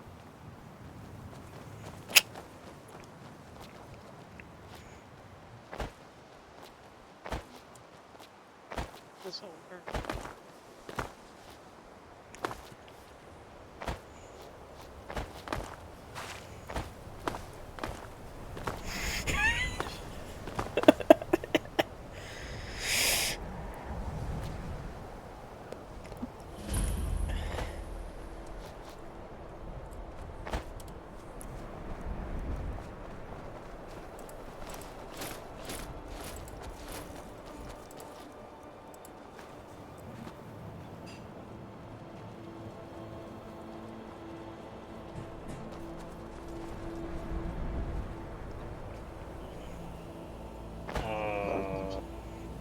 Guys, how hidden am I? How hidden am I? Apologies, they didn't agree.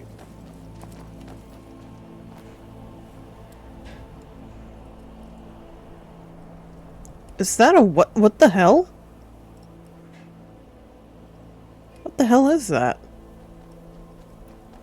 What just happened? I found something that looks nothing I've ever seen before, really. Huh. Like, you see it too, right?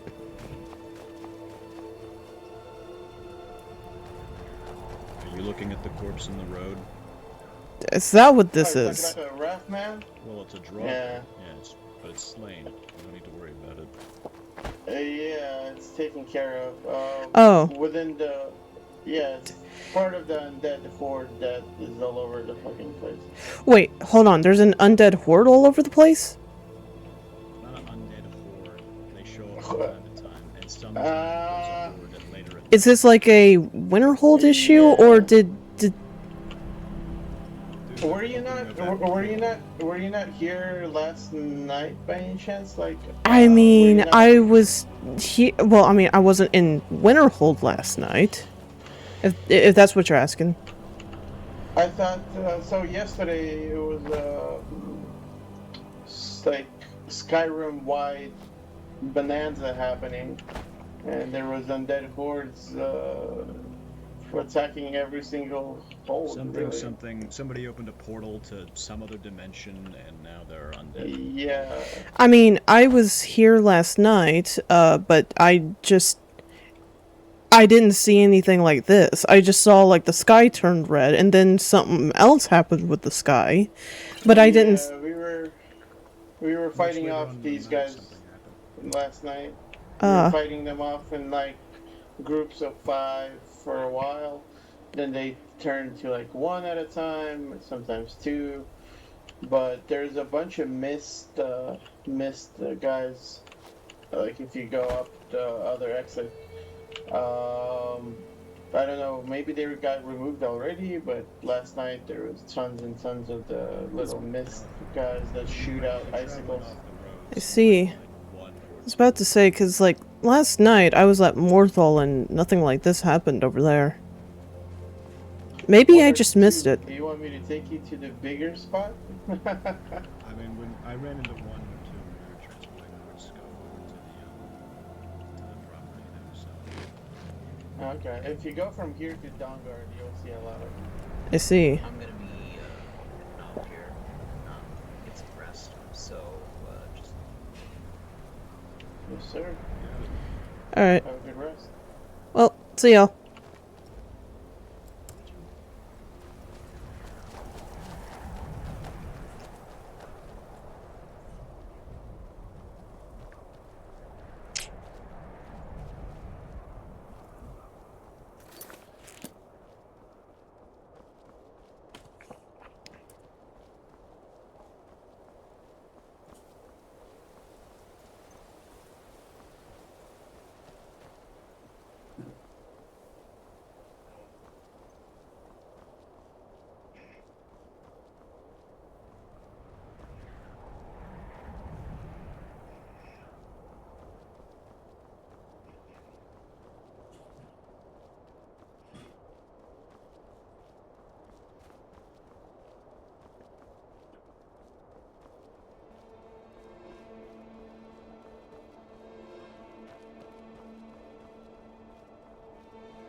Hey.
Name. It's not as bad. Yeah, I don't know.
Oh, he's frozen. Like, oh. Can I beat 7? We went to the same class. How the fuck did you even beat me? And I changed. How? I have a Ronan faster is way. fast. He has wings, he can fly. Bruh. Ronan's secretly a bird person. She left before me.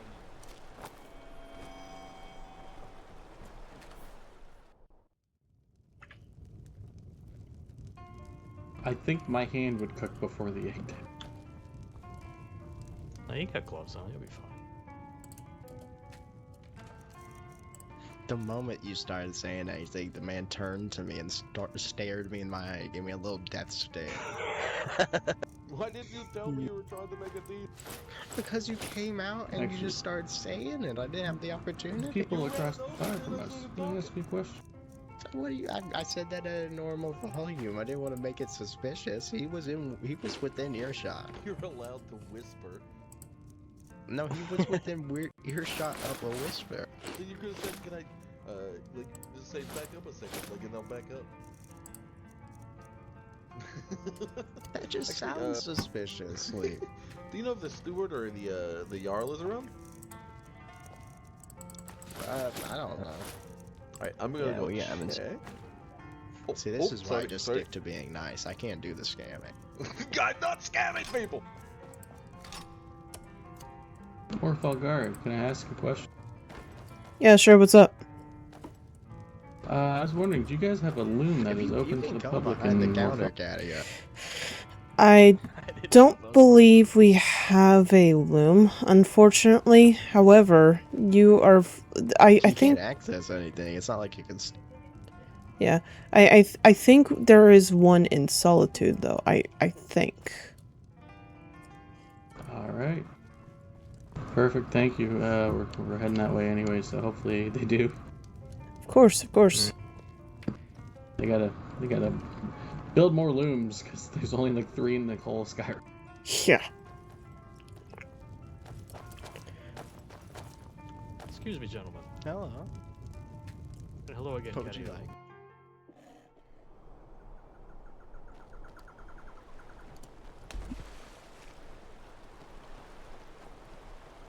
Would you say Oh, is this if the jarl